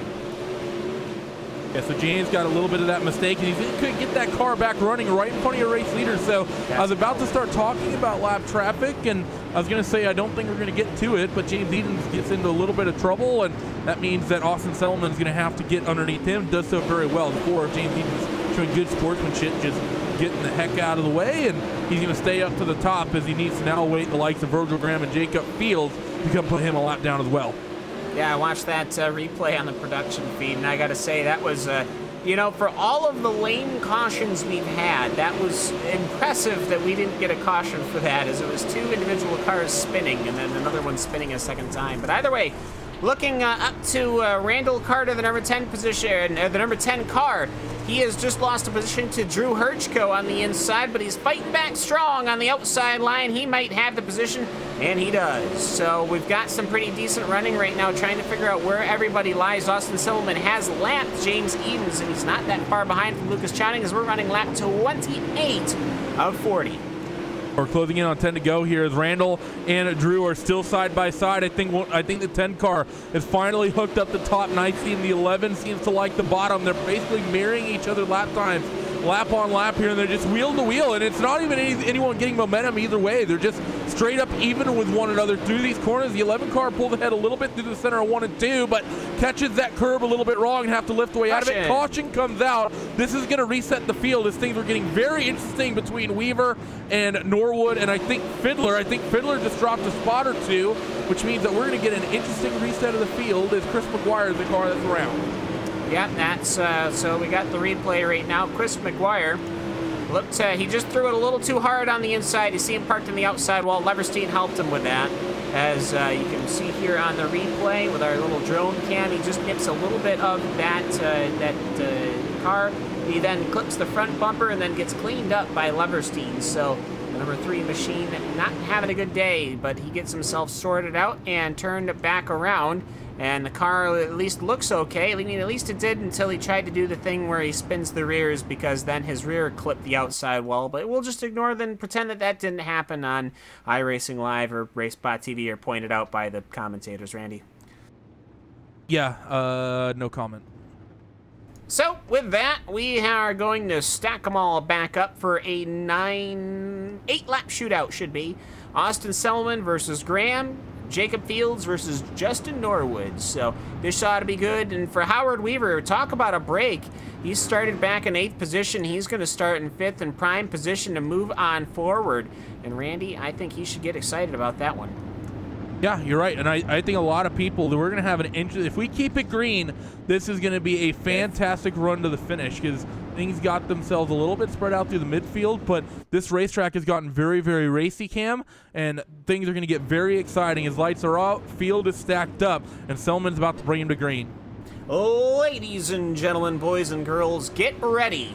It's going to be a good one here at Knoxville Raceway. We are going to have 8 laps to go around this half-mile circuit to decide who wins the A-main feature. And Austin Selman lets it go. He puts the right foot down, and we are go for another 8-lap run here at Knoxville Raceway. So someone's going to hold on to the race lead. First fight is really for third, and it's going to get second as well, as Jacob Fields going to take that spot away, and now fighting door-to-door with Virgil Graham off of corner number 3 and 4. Wheel-to-wheel for that second spot is that lime green and black team VLR machine working with and against, let's say, Jacob Fields down there on the bottom of the racetrack. Meanwhile, Selman, he's broken away a big margin out in front. Yeah, he's pretty comfortable up there, and he likes, if he could have had a rear view mirror, he'd like what he sees between the battle between Jacob Fields and Virgil Graham. Graham is getting muscled out of that second position as Jacob Fields just leaves enough of the foil of the rear to do it, as somebody who tracks way up the track, that's Drew Hirschko. That opens it up. They're running 3 wide now. Hirschko, Carter, and I believe that is Nabruge. Nabruge is running there, and Zach Rounds wants to get a piece of that as well, and he will actually take a bite out of the rear of Nabruge, and that leaves just 2. So it's Carter versus Hirschko, Graham versus Norwood as the closing stages here of this race. Jacob Fields has gotten that second spot away as Howard Weaver's in third. Virgil Graham's falling back to the 5th spot, going the absolute wrong way as we're inside of 5 laps to go. Jacob Fields still working the bottom. Howard Weaver trying to make anything up. Howard has come from 8th in this future to get himself up to 3rd. We said there's a lot of talent in this field. Anyone has a potential chance to win, and Howard's showing that you can drive through a field even with this much talent, but can he close on Jacob Fields and get that second spot away as Selman is starting to falter a little bit, and that gap to him to Jacob Fields is starting to come down just a little bit. Just 2.5 laps left in this one as they come down the back straightaway. You can see the amount of dust that's starting to come up from the inside of Howard Weaver's machine as he tries to track him down. The lap time's really no difference. And actually, here comes John Fiddler. He gives a little bit of a shot to the number 8 machine of Howard Weaver as we are got 2 to go. So we've got Popsicle Sticks. It's Austin Selman. He's got at least a 3-car gap over Jacob Fields. Jacob Fields, he's got a 2-car gap over Howard Weaver. Weaver is all covered by John Fiddler. Virgil Graham's nowhere to be seen. Justin Norwood's nowhere to be seen as the battling continues in the back of the field, but we'll focus up here for the final lap of the race. It has been mostly green flag running. We had 2 cautions, including one that set us up here at the end of this race. They were able to run them green, Randy, and here comes Austin Selman off of corner number 4. He lets it loose one final time. His super late model will claim victory here at the Knoxville Raceway as Jacob Fields crosses 2nd and Howard Weaver crosses 3rd. What a run from these guys in these late models. What a run from Austin Selman. We talked about the talent in this field cam, but you know, the big talking points, you can talk about Howard Weaver driving his way up to the front from 8th to 3rd, and John Fiddler following him from 9th up to 4th. But I think you have to talk about Austin Selman because he dominated tonight in the super late models. It didn't seem to have pressure for but 1 lap, so this is what we're going to do. We're going to take a look at the official finishing results for the World of Outlaws Craftsman Super Late Models here from Knoxville Raceway. We'll see who we can nab, who wants to chit-chat, who wants to say hello. So let's take a look at it. It's Austin Selman, the number 1 machine. Did you have any doubt? After 14 minutes and 44 seconds of racing, he took victory. Jacob Fields will come home in 2nd. Howard Weaver will come home in 3rd. John Fiddler comes home in the 4th position. Virgil Graham will come home 5th. Justin Norwood will come home 6th. It'll be Randall Carter 7th. Drew Hirschko 8th. Zach Rounds in 9th. Garrett Nabruge will finish in the 10th position. Adam Elby will finish 11th. Jacob Leverstein will finish in the 12th position. Jordan Wesley will finish 13th. David Kolb 14th. Lucas Chowning 15th. Adam Peter will come home in the 16th position. James Edens comes home 17th. Chris McGuire comes home 18th. And that is that out of the 18-car grid. So, Randy, gotta say, we've had another good day here in the World of Outlaws Craftsman late models. And I think we can put our cap on this one. This is a pretty good day. Yeah, these late models, they set the bar high for the sprint car guys to be able to one-up, and they really set the bar high as well compared to what we saw in that Rallycross race. But regardless, fantastic race here as post-race coverage gets started now. All right, so we have got Austin Selman, our race winner. Let's get him up here into the booth. And when we do, as he'll climb his machine. So, hello, Austin.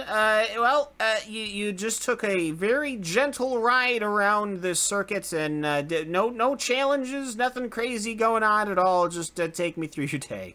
I'm glad it looked gentle for you. It was tough being out there, especially cars I don't really race all that often. So I felt really good. about it about halfway through, and then when that last caution came out, I thought I was a sitting duck because I don't run a mirror or anything. I didn't know where anybody was running, so I felt like if I guess just keep running my line. If somebody passes me, they pass me. So luckily it paid off for me. Well, it paid off indeed. You had a good heat, and you got into this feature. You built a massive gap. We had a really long green flag run there, which was great to see. And really, where did you didn't seem to really change your line too much over the course of the racing the race, but just take me through how you went with your lines, how you modified your line, and how you changed everything out, and were able to keep your lap times ahead of the others. Well, that line I was running in 1 and 2 was actually something from the sprint cars, that kind of drifting up line, catching the cushion out of 2, and then running the very bottom in 3 and 4. That's kind of a sprint car thing here, so I'm like, why not try it, and I somehow qualified first, so I honestly didn't expect it to qualify that well or even win this. I mean, I almost didn't race because I've had such bad luck in late models lately, but the last minute I actually clicked in and raced, so this is a funny sport, racing, Absolutely. So, of course, congratulations on the victory here at Knoxville. And as such, the floor is going to be yours. Anyone you'd like to give a shout out to? Yeah, definitely. Everybody at Dirt Collective, Dirt Division, Matt Hill, Off Camera TV, and of course Team VLR. We were looking really good there, I think, in the first few laps of that. I mean, we were all up front, and thanks to them guys and you guys for putting this on. Hopefully we can go do it again in the sprint car.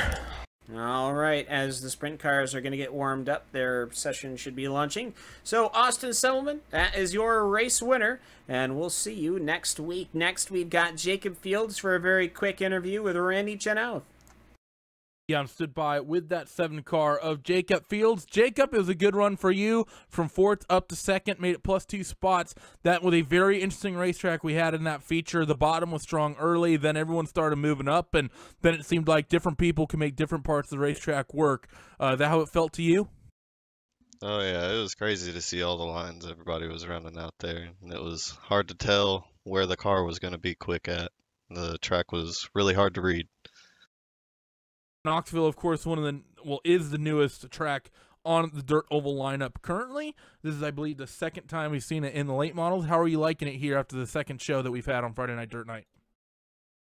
I love this track. I think it's a bigger version of Eldora almost with less banking, and it makes for some good racing if you can get some 2 lines going. Sprint cars at Volusia coming up next. You think they're going to be able to keep them clean? Yeah, I think here they got enough room to mess with. They should be able to keep it clean. Should be a good race. Thanks for joining us, Jacob. Congratulations on an amazing race in that number 7 car. Before we let you go, any shout outs? Who would you like to thank? Oh yeah, E7 all day. You guys for broadcasting this. It's always great to go back and watch it. Jacob Fields, 2nd place runner. I believe Cam has stood by with the last on the podium, Howard the Tomato Man Weaver. All right, Howard Weaver came home in the 3rd position. Howard, you worked your way through the field. We're all climbing into the sprint cars now, but just take me quickly through your day here in the super late models at Knoxville.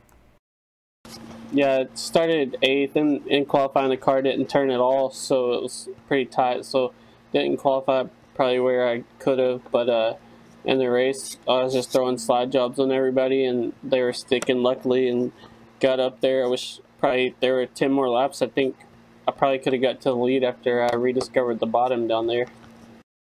Yeah, well, either way, I mean, you managed to work your way up through the field, take a good run, a good stab here at the Knoxville racetrack, and you're still the points leader, I imagine, so that's very, very good. You've had a great season so far, and just hoping to continue it onward. We've got to get going with these sprint cars, so the floor is going to be yours. Anyone you'd like to give a shout-out to before we let you go? Nobody cares about the sprint cars. I say we broadcast the pro late model race real quick, but anyway, I just want to thank Chenowth the Rhino in here. That's about it. Randy. Well, there you have it. So Howard Weaver, thanks so much. We'll hopefully see you next week in the late models. Yep, thank you guys. One day I'll jump back in the sprint cars. Curse you, Howard. Everyone's going to know my TeamSpeak naming conventions. Conventions. All right, so that's Howard Weaver, and we're going to take a quick break. We'll say goodbye to Knoxville and get ourselves hauled on down to Florida. It's where the Dirt Car Nationals are being held right this moment. We're going to tear it up with 410 Wing Sprint cars. Stick with us. It's iRacing Dirt Night here on iRacing Live and RaceSpot TV.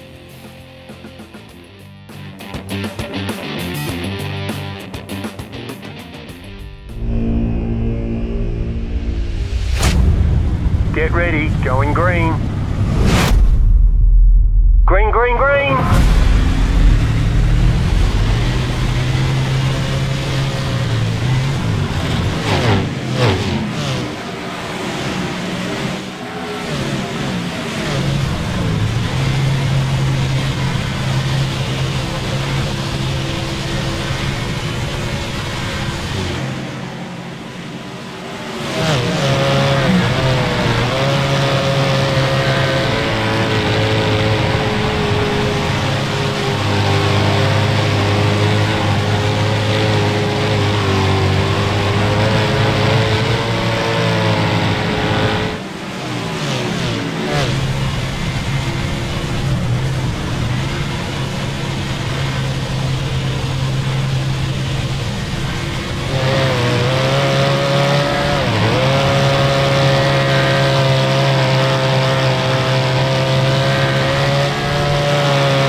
iRacing, you wanted the best, you got them four abreast, often imitated, never duplicated, the greatest show on dirt, the world of Outlaws.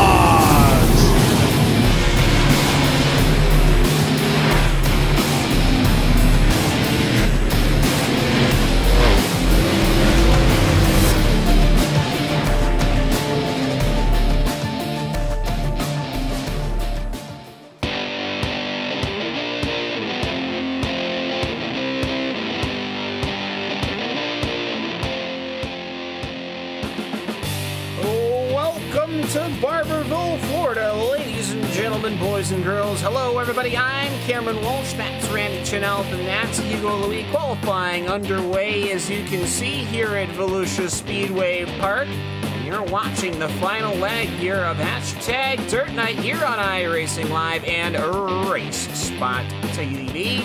So, well, let's get this thing straightened out. Nathan Davis, he's currently sitting on pole with a 13.812. Bradley Cash, 13.878. Only two cars in the .8 bracket, as lap times are all over the place. And Dylan Semmelman, well, Randy, no surprise here. He takes it away, 13.723. That is quite the time for that Semmelman that you wouldn't normally think is the quick one. Austin is not going to be having a happy night. He did a 13.988 and invalidated his second lap. Likely tapped the outside wall after crossing it. But Dylan, I've been watching. I've been doing these cars the last couple days. Been running pretty well, I might add. But Dylan's been very, very quick when the track gets slick. So watch for that number 3 car to be really, really strong. If he's out there starting on pole, it's going to be a very, very, I have to say, uphill battle for everyone else. In this one, we have a number of cars still out there. Cam Dance needs to run a couple laps, as well as Ryan O'Toole. He's on his he's on his first lap out there right now as he heads into 3 and 4. Yeah, Ryan O'Toole looking as he comes off of the exit of corner number 4, gets his lap time in. It is a 14.041. Lap times all over the place, nearing half of a second between first and the last car of Zach McLaughlin. So either way, lap time still coming in. There's a good one. That's a 13.936 from Ryan O'Toole, as his World of Outlaws Craftsman sprint car is running fairly strong. We're going to have another set of, I believe, another 19 cars. So we should, in theory, have another consolation race. So let's take a look at heat number 1 here on, of course, iRacingLive and RaceSpot TV. It's going to be Dylan Selman, Alex Bergeron, your front row. Bradley Cash and Cameron Dance, your second row. Ryan O'Toole and Alan Downey, your third row. And you got Austin Selman, Travis Smith. And you got Zach McLaughlin. He's your 10th car. He's that outside car. He's the last one. So, Randy, it's Volusia. And this is the spot where the Dirt Car Nationals are ongoing right now with the super late models and the super dirt cars. But we got the sprint cars out here tonight, and we're going to rip up some good old Florida dirt, and looks to me like we should have a fairly good race. Track temperatures, I mean, it's 68°F. Track's actually warmer than the air, but looks to me like we should, in theory, have some good running going. Volusia, this is where the World of Outlaws Craftsman Sprint Car Series kicked off their championship this past weekend and saw Donnie Schatz take home his first victory here at Volusia with that season opener as we get ready for these cars to go out there and pacing his round. It's not his first victory. He's won more championships than God. His first victory here at Volusia to cap off the weekend, but these guys are getting ready to roll off, and I've been running Volusia this week, like I said, and this is fairly tricky track conditions. You're going to see people likely opt for the top. Dylan's been one of the only ones I've seen be able to work the bottom when the track conditions are like this. Haven't seen Austin run, but logic says they're likely on the same set, so Austin might be able to do similar things as well, so it's going to be interesting to see what happens. Waiting for Austin to give Dylan a quote-unquote set, if you know what I mean. But either way, just to get him a little bit slower. But no, the number 3 machine's getting ready to pull away. So the banner says Semmelman, but don't be fooled, as there he goes, popping a wheelie. That number 3 machine does. It is Dylan up front, not Austin. So Austin Semmelman, after that victory in the late models, now finds himself strapped into a 410 wing sprint car. So Volusia, another half mile, but this is your bowl. This is your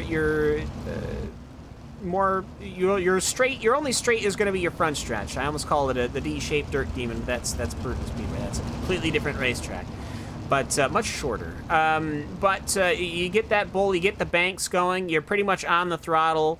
You're really trying to throw the car around. You try to get it as close to the inside pit wall on exit, and there's a little bit of tire barrier sticking out, and we have a bit of history there. Is okay. All right, easy now there, Mr. Dylan. I understand you qualified first, but that's you got to keep that thing under wraps, because these machines, they can snap on you. As hopefully we won't have that happen, and then we will not give everybody black flags. If you want to know what that looked like, hopefully we deleted the footage from that. But either way, the number 3 machine, Dylan Selman, will get this show on the road. Heat number 1, World of Outlaws Craftsman Sprint Cars.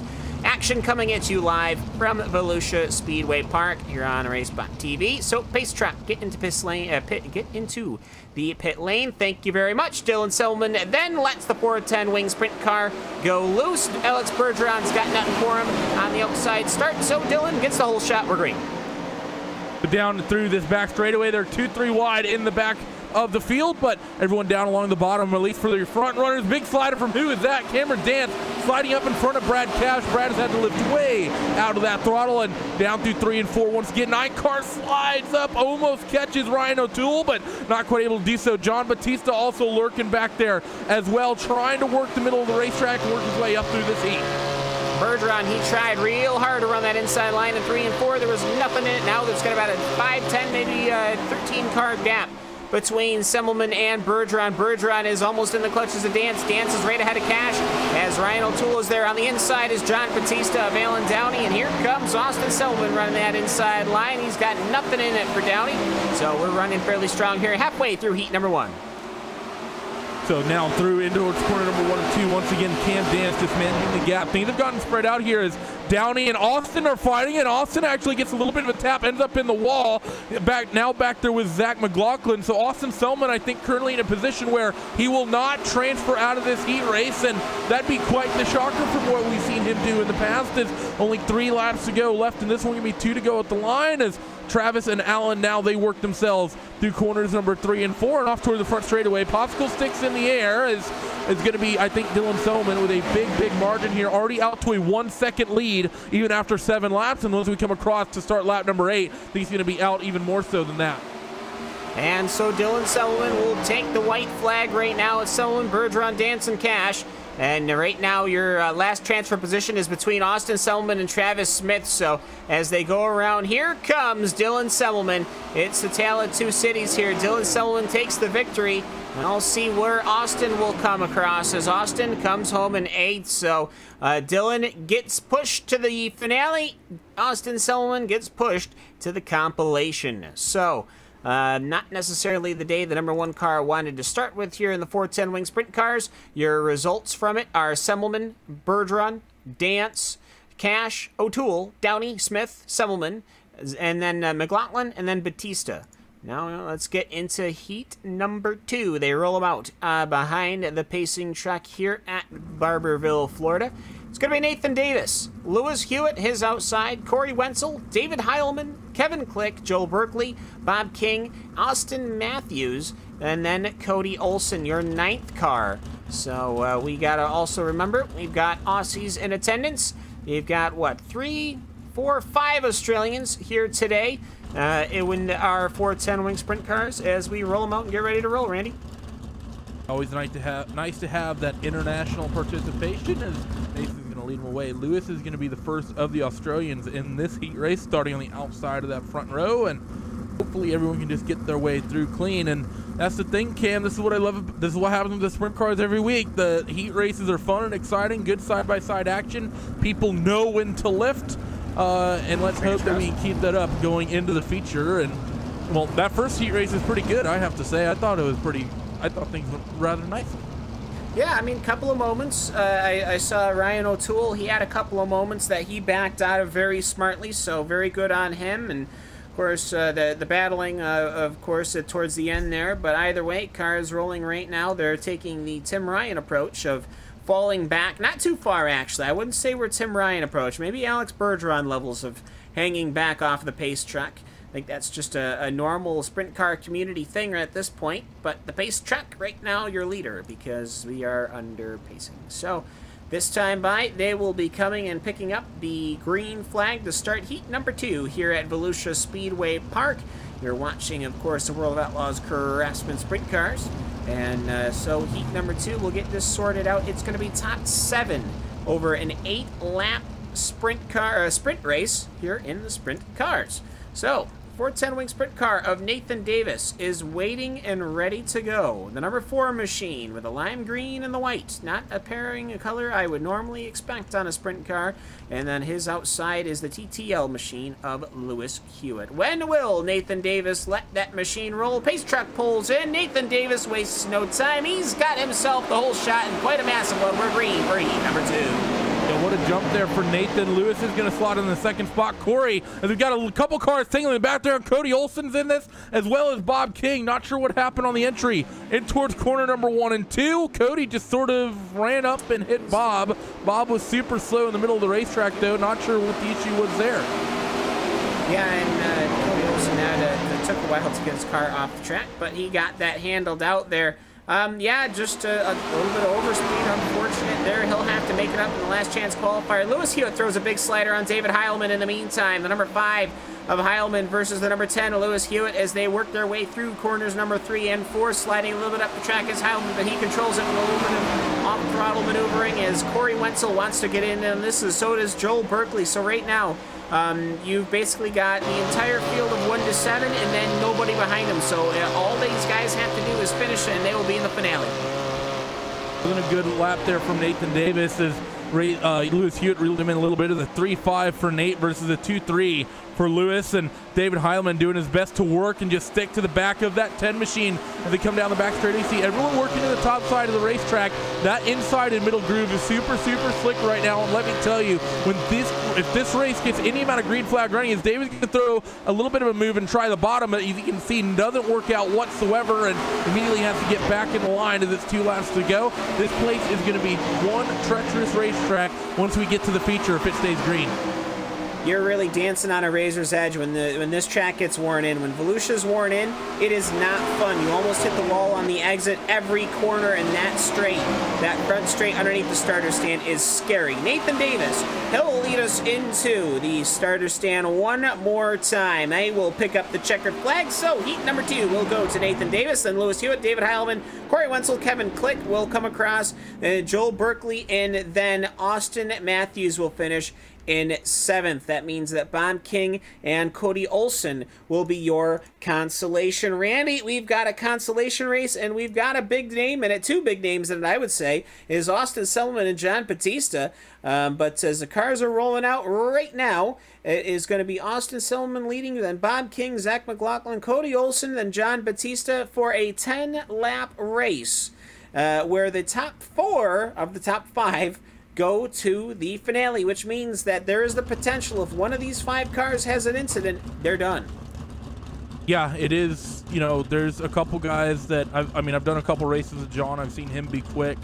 I've seen a couple of guys be quick in this. The fact that you see Austin Selman as the likes of Bob King and Cody and John in the last chance qualifier is a little bit hard to believe, to be honest, but here we are. I have to say the odd man out in this heat race has to be Zach McLaughlin. If I had to pick a name that I would expect not to go to the feature, it would be him, but know for a fact that when you have 10 laps on the board, sometimes people get a little bit over optimistic and try to make moves that they ordinarily wouldn't. So when it comes down to that sort of logic, pretty much anyone could find themselves on the outside looking in after 10 laps around this Volusia Speedway.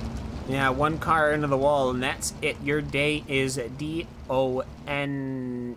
I think. Anyways, either way, pace truck, lights off. Let's get this show on the road this time. By pace truck, we'll look to the safety of pit lane. We've got 5 410 wing sprint cars ready to rock and roll. Austin Selman will lead them. Bob King will be starting his outside, so don't expect Austin to just run away with them.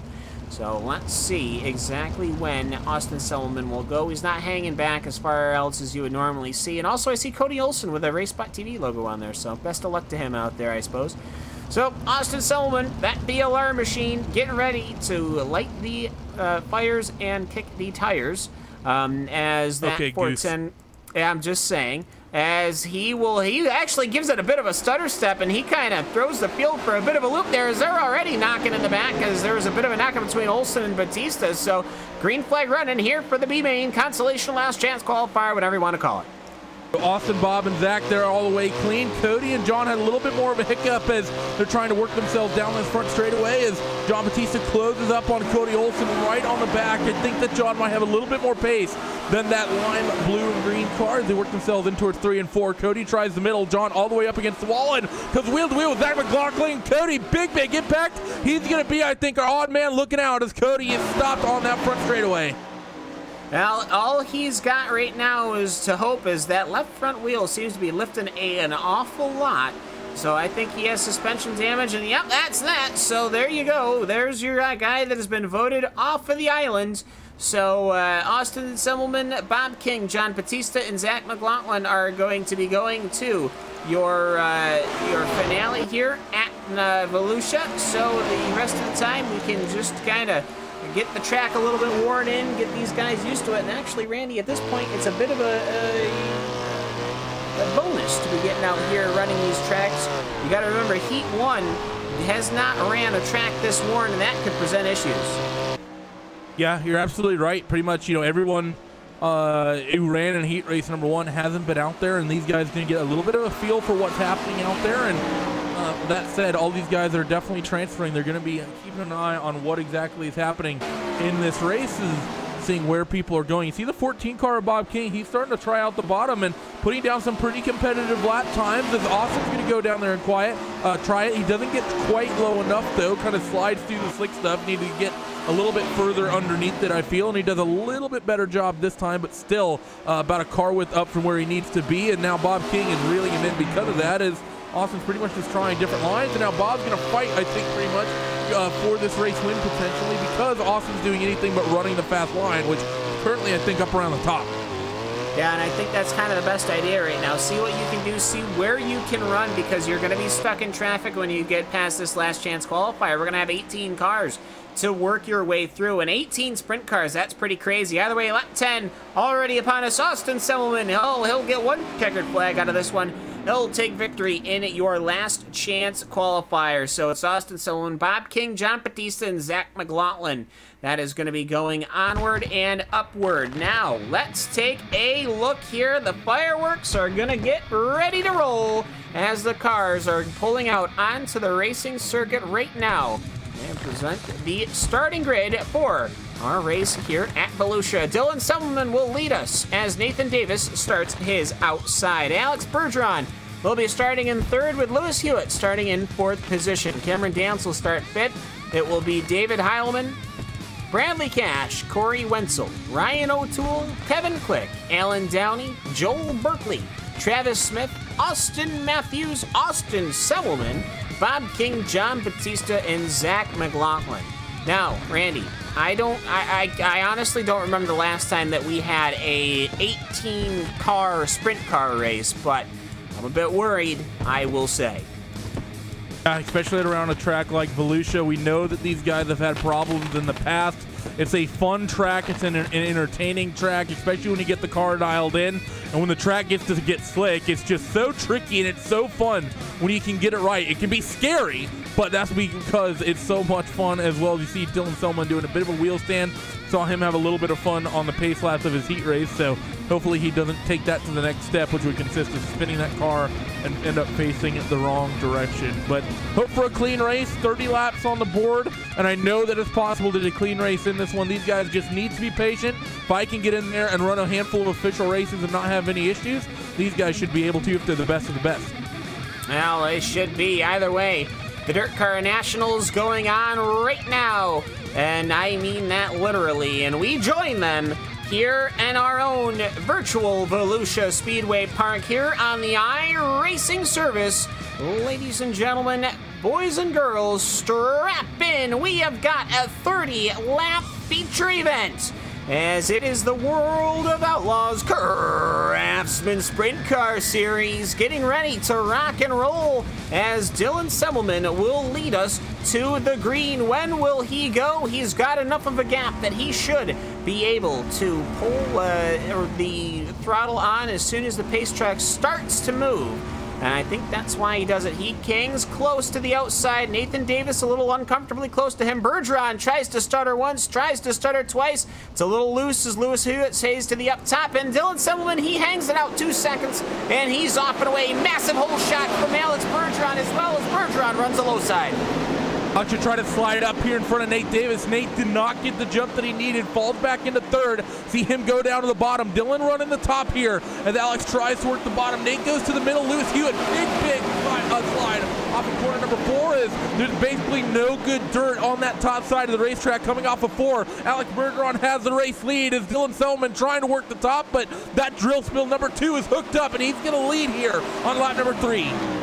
New leader, the number 2 machine of Alex Bergeron, and Nathan Davis wants to run the inside as well. But he's not running it as aggressively as Alex Bergeron, as right now it looks like Dylan Semmelman is starting to hook up the top fairly well, but he's actually abandoning that one through 1 and 2. I think he'll probably run high side 3 and 4, low side 1 and 2. That is exactly what the plan is, to do exactly what his brother did in the late models. He will get a decent run off, and then he's just going to decide to run the high side. So it's 1, 2, 3, and here comes Nathan Davis. Nate Davis gets good momentum in the middle. Dylan still up against the wall, is still sliding through the middle. Is that green and white number 4 of Nate Davis. Not going to have a great run off of corner number 4. Dylan's going to shut the door on him going into corner number 1, and Nate's going to try to slide up to the top of the racetrack. Has a bit of a run, but a bit of a wiggle is going to take that away. In towards 3 and 4 once again. Nate back down to the bottom and middle side of the racetrack. He's going to have that second spot for now. And things are getting dicey in the back, and I think we might have a car around on the front stretch. Yes, we do. Car upside down, but we stay green. Will we be able to? No, as that car is on his side in 1 and 2. Yeah, that was Ryan O'Toole as we get the replay right now. As he was coming off the corner, he just didn't get the throttle down. Everybody kept it pegged, which is not what you want to see, but when everyone has got people breathing down their neck, there's nothing they could really do. So just a replay coming up. The Texan, Ryan O'Toole, comes off the corner, gets a little loose, gets a nice little nab in the back, and then he rides corner number 1 and 2, quite literally, before handstanding it and flipping it upside down. So caution number 1 here of this 30-lap race. So, well, we'll see what we can do. Randy, we had a good opening stint out of that one, and for Dylan Semmelman, kind of got a bloody nose in this one.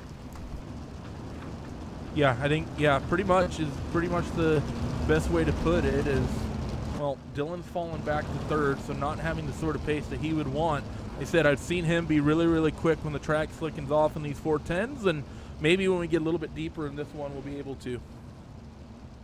Well, of course, drivers, I'm sure, making adjustments on their aerodynamic aerofoily things on the top of their machines, as that is something the driver can certainly do, as Dylan wants to have a 3-wide salute to the fans here under yellow, which is not a good idea, my young man.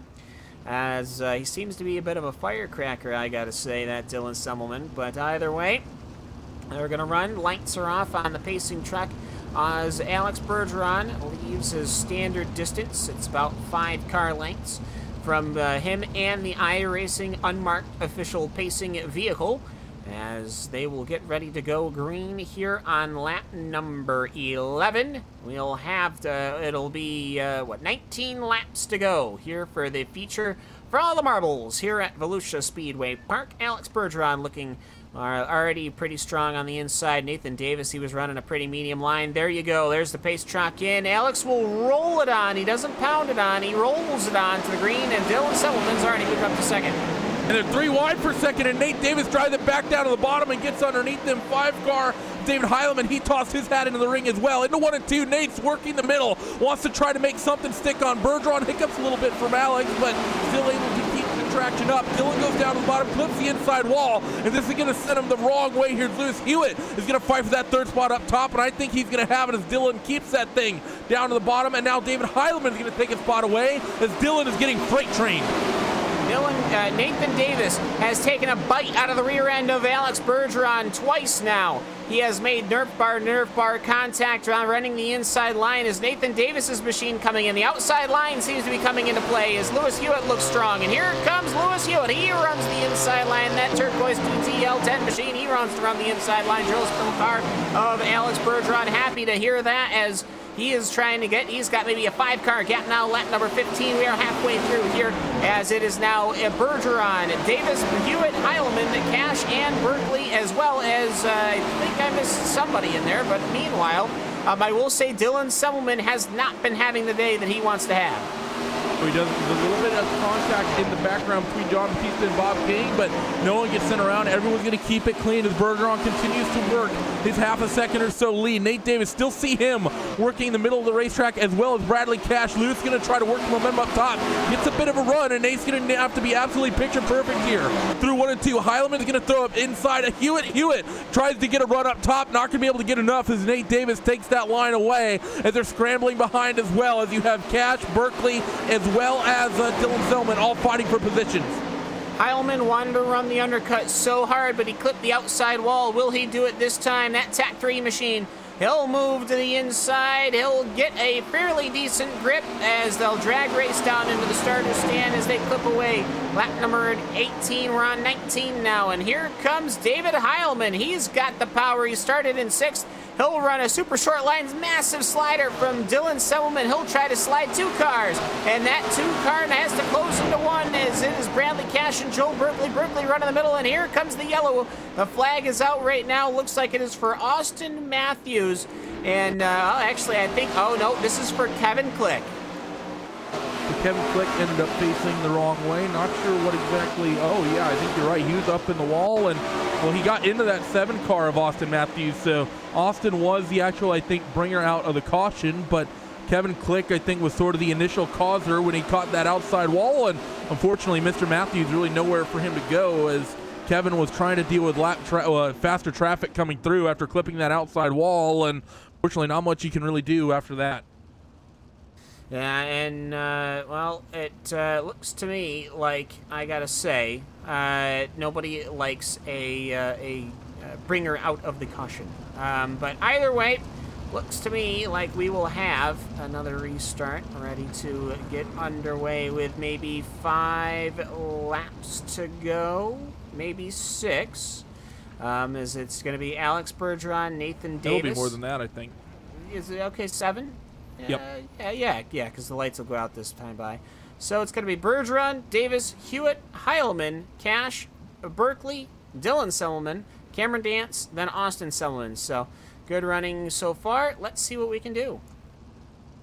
Yeah, it's been an amazing race thus far. If we can finish this under green, it would be great. Dylan Selman looks pacey, but does he have enough to be able to pick up spots and keep it? Nate Davis, if he gets a jump, I think he has a chance to win. Same with Heileman and Hewitt. Bradley Cash has looked quick, and you still have people who are running through the field. John Batista has been trying to work his way forward, as well as Corey Wenzel, who's, well, unfortunately gone backwards. And, of course, Austin Semmelman, who started this race in 15th. He's up tonight. Just a handful of laps to go. Who's it going to be? Well, we will have to find out. They'll have to settle it. It looks crowded, dangerously crowded in the middle, as the pace truck will be pulling in. Here we go. So when will Bergeron go? He'll peel off the 410 wing sprint car. Ladies and gentlemen, boys and girls, 2 cars already in trouble, but they managed to sort themselves out. And we are green, hopefully, here in World of Outlaws Craftsman sprint cars. A lot of half spins, but no one gets all the way around, and because of that, we stay green, and that's going to allow those guys in the back to spread out. Alex Bergeron works this race lead as Nate Davis is going to slide through the middle of the racetrack and bring that gap down by just a little bit. He is really hooked up in that 4-car. See him now go to the top side of the racetrack. Big gaggle of cars as well, and your mid-pack is Bob King, John Batista, Cam Dance, and Austin Selman, all fighting for positions. They were 3 wide across the timing beam as Austin clips the inside wall and slides up. That's going to bring out a caution, I think, as he's upside down. Yep. Yes, Austin is going to end this race, I think, here under yellow. Yeah, and well, lap 26, only 2, we might have a 1-lap shootout. They haven't gotten to the truck yet. Might have a 1-lap shootout. That's all I'm going to say. We're behind the truck. They clipped lap 27. Now we've got 2 laps from here. So I'm pretty sure we're going to have a 1-lap shootout grab for the cash. It'll be close. It'll be close. Just taking a look at that replay, Austin. Just need to get a second look at it here. It was a bit of an optimistic move going into corner number 1, and he sort of made the same mistake Dylan did in 3 and 4 a handful of laps ago. Just got down to the bottom and clipped that inside, and, well, he just clipped that inside and, well, setting that car up and over, did Mr. Austin Selman. Fortunately, didn't take anyone else in that, but it's going to reset the field and potentially give us a 1-lap shootout here. If we don't get the 1-to-go sign here, it's going to be a game over, man. But I think you're right, Cam. I actually think we are going to get it all on the restart now, and we're guaranteed a green finish. All right, that gets me super duper excited because, ladies and gentlemen, we have a 1-lap stand here for all the marbles. For the closeout, iRacing's #Dirt Night. No matter what, we're going to get a finish. So, the pace truck yes, no matter what, we are going to get a finish. That's right. No matter what, we're going to get a finish. So, the lights are out on the pace truck. Alex Bergeron will be the one with the finger on the trigger. He will shoot us off into this 1-lap dash. Nathan Davis has had good starts. David Heilman has been exciting. And Lewis Hewitt is sitting there on the outside. Then you got Berkeley and Bob King. Where will everyone land in 1 lap's time? Let's find out, ladies and gentlemen, boys and girls. Thank you so very much for making RaceSpot TV and iRacingLive and #Dirt Night part of your Friday night. We appreciate it so very much. Alex Bergeron giving it a 1-second count. He's off and away. He's got the green, and he's got the whole shot. Nathan Davis perhaps looking to the inside line as Bergeron washes out high. Here comes Nathan Davis. Nathan Davis, he's working the outside line. He's going to leave no room for Alex Bergeron, but Bergeron throws himself to the outside line. It's going to be a drag race to the finish. Will Bergeron get the power down? Yes, he will. He will claim victory here in the 1-lap dash for the cash here at Volusia Speedway Park.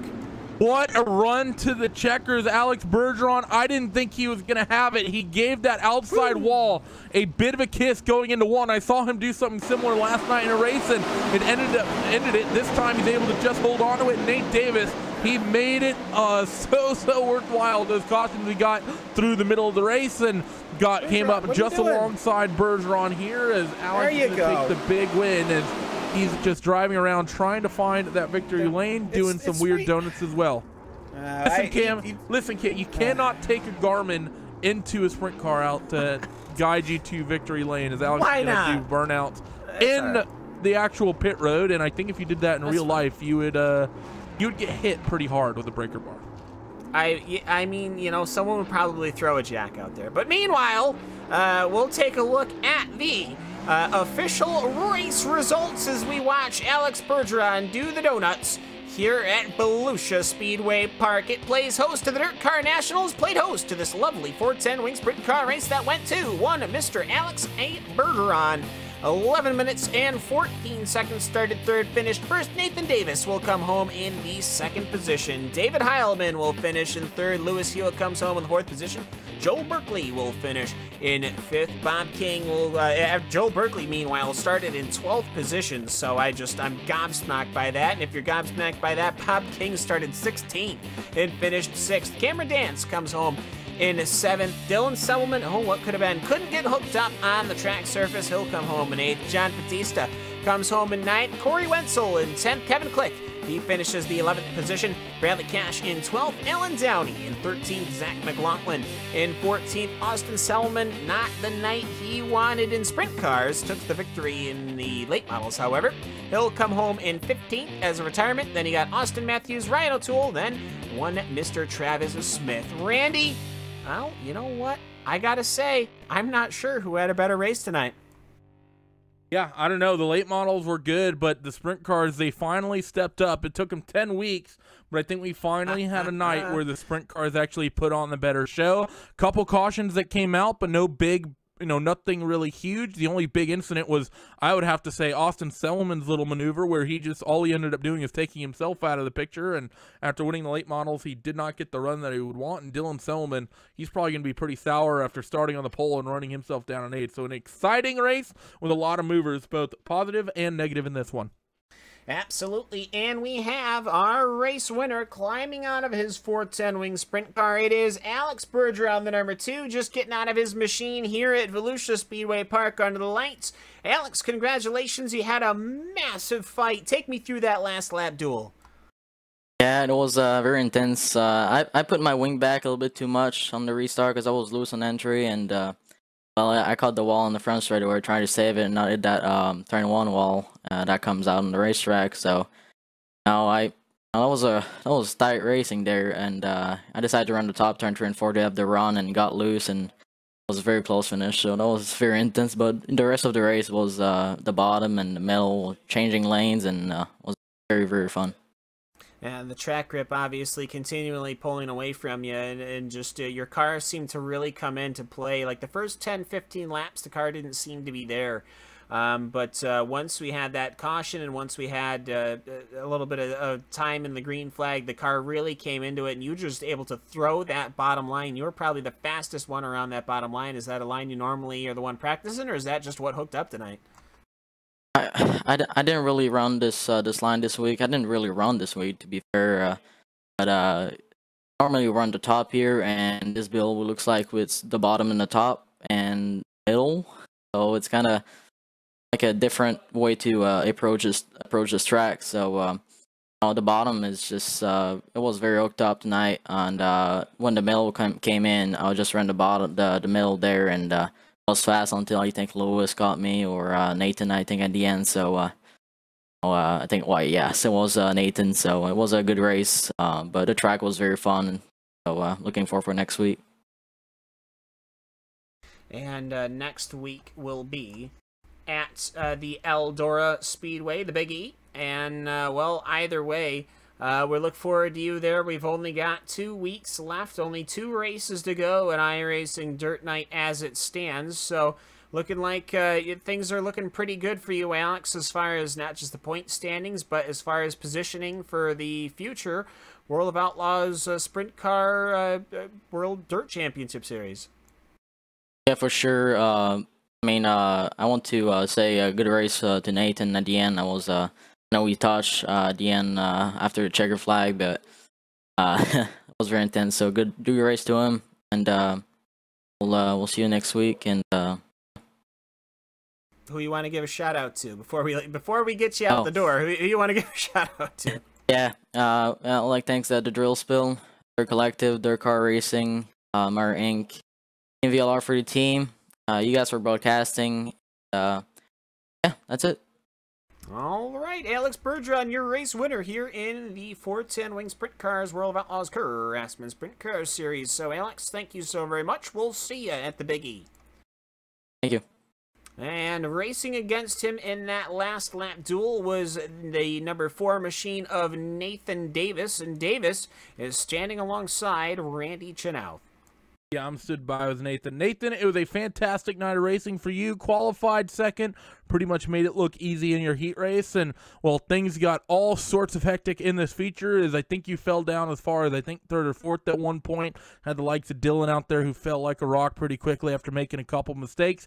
How was it on board that number 4 car? Well, the car felt good.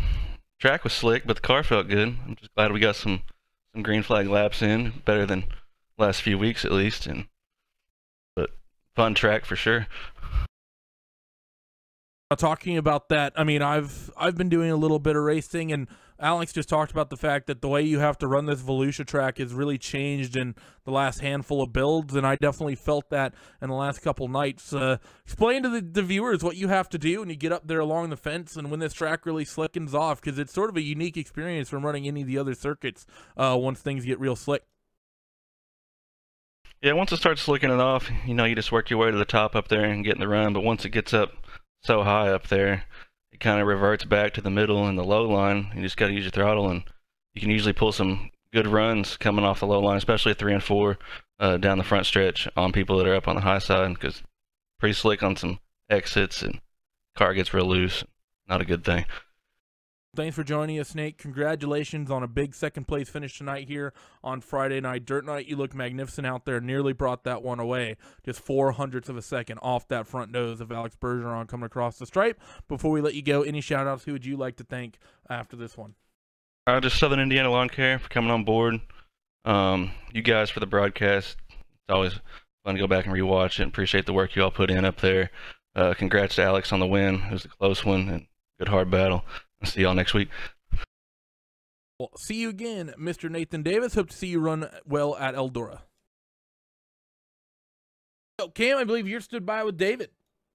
Yeah, we've got David Heilman, and we'll get him in here, the number 5 machine.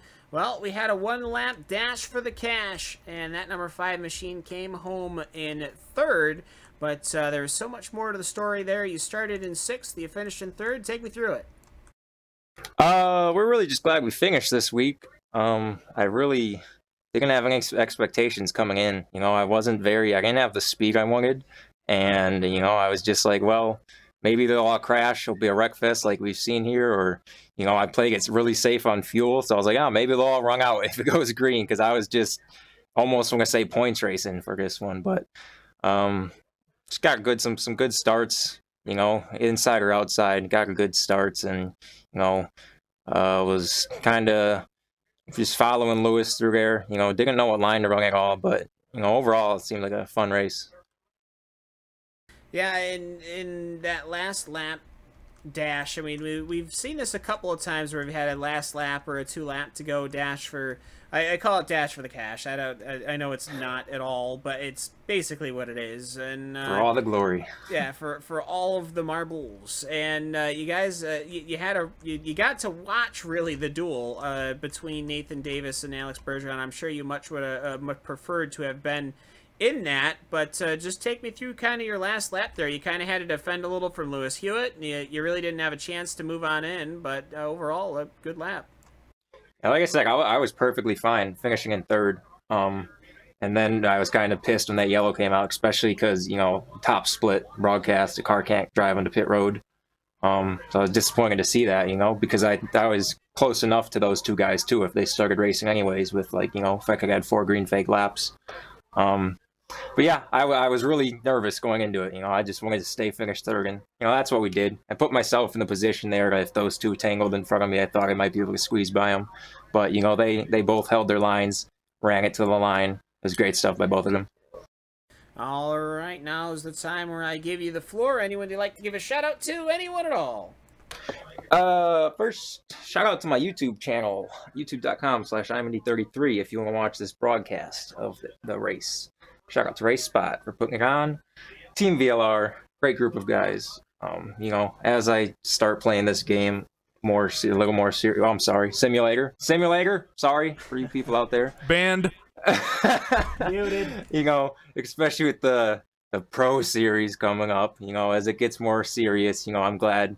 You know, got all my teammates. You know, to still have fun in it. You know, keep it kind of as a game. You know, but Tyler Burrow put the paint scheme on my car. TAC 3, Burberry Designs. Yeah, all in all, it was a good night. I'm really happy with it.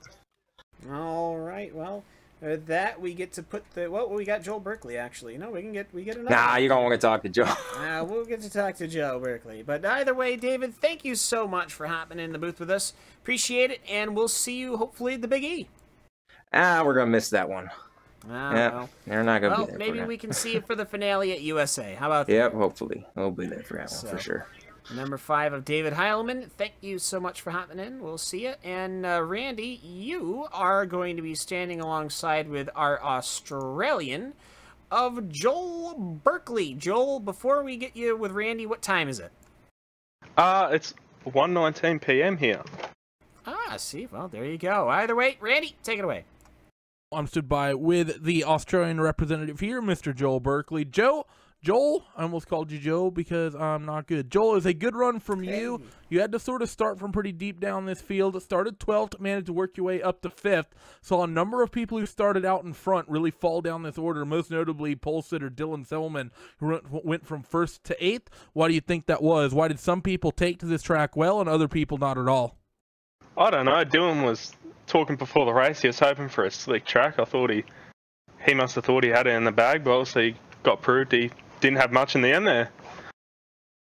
Well, it's not the first time Dylan said some things he might regret this week, but that's beside the point. But it's weird because I'll actually say I saw Dylan be very, very quick on slick racetracks in some races before this one. So it was weird to see Dylan struggle the way he did tonight. But we finally got a clean World of Outlaw race here at Volusia. It only took nearly a year.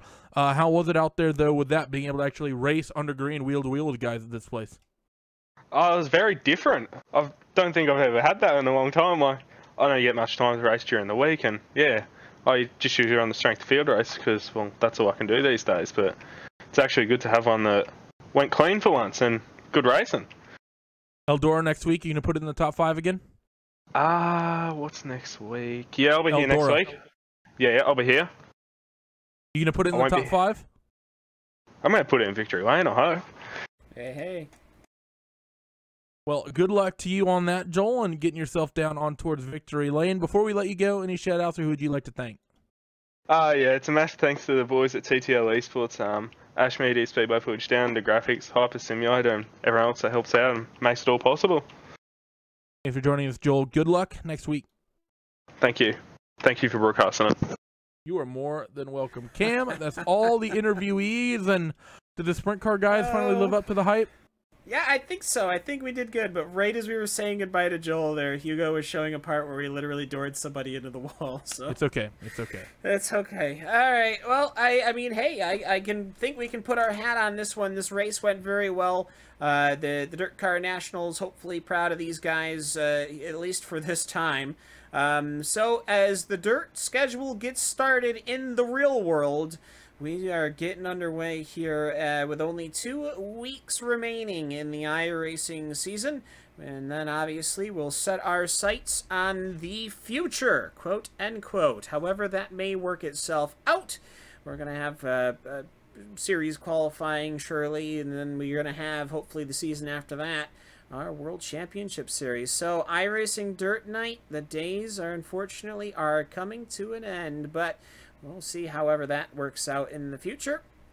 First off, I'd like to thank everybody here who has been watching over the weeks. We've got 2 weeks to go. Hopefully we can make them a good one. And Hugo, I think it's about time to start the music. By the way, my name has been Cameron Walsh. He has been Randy Chenowth. That has been Hugo Louis in the production. Our overlay design, of course, and Orn Design.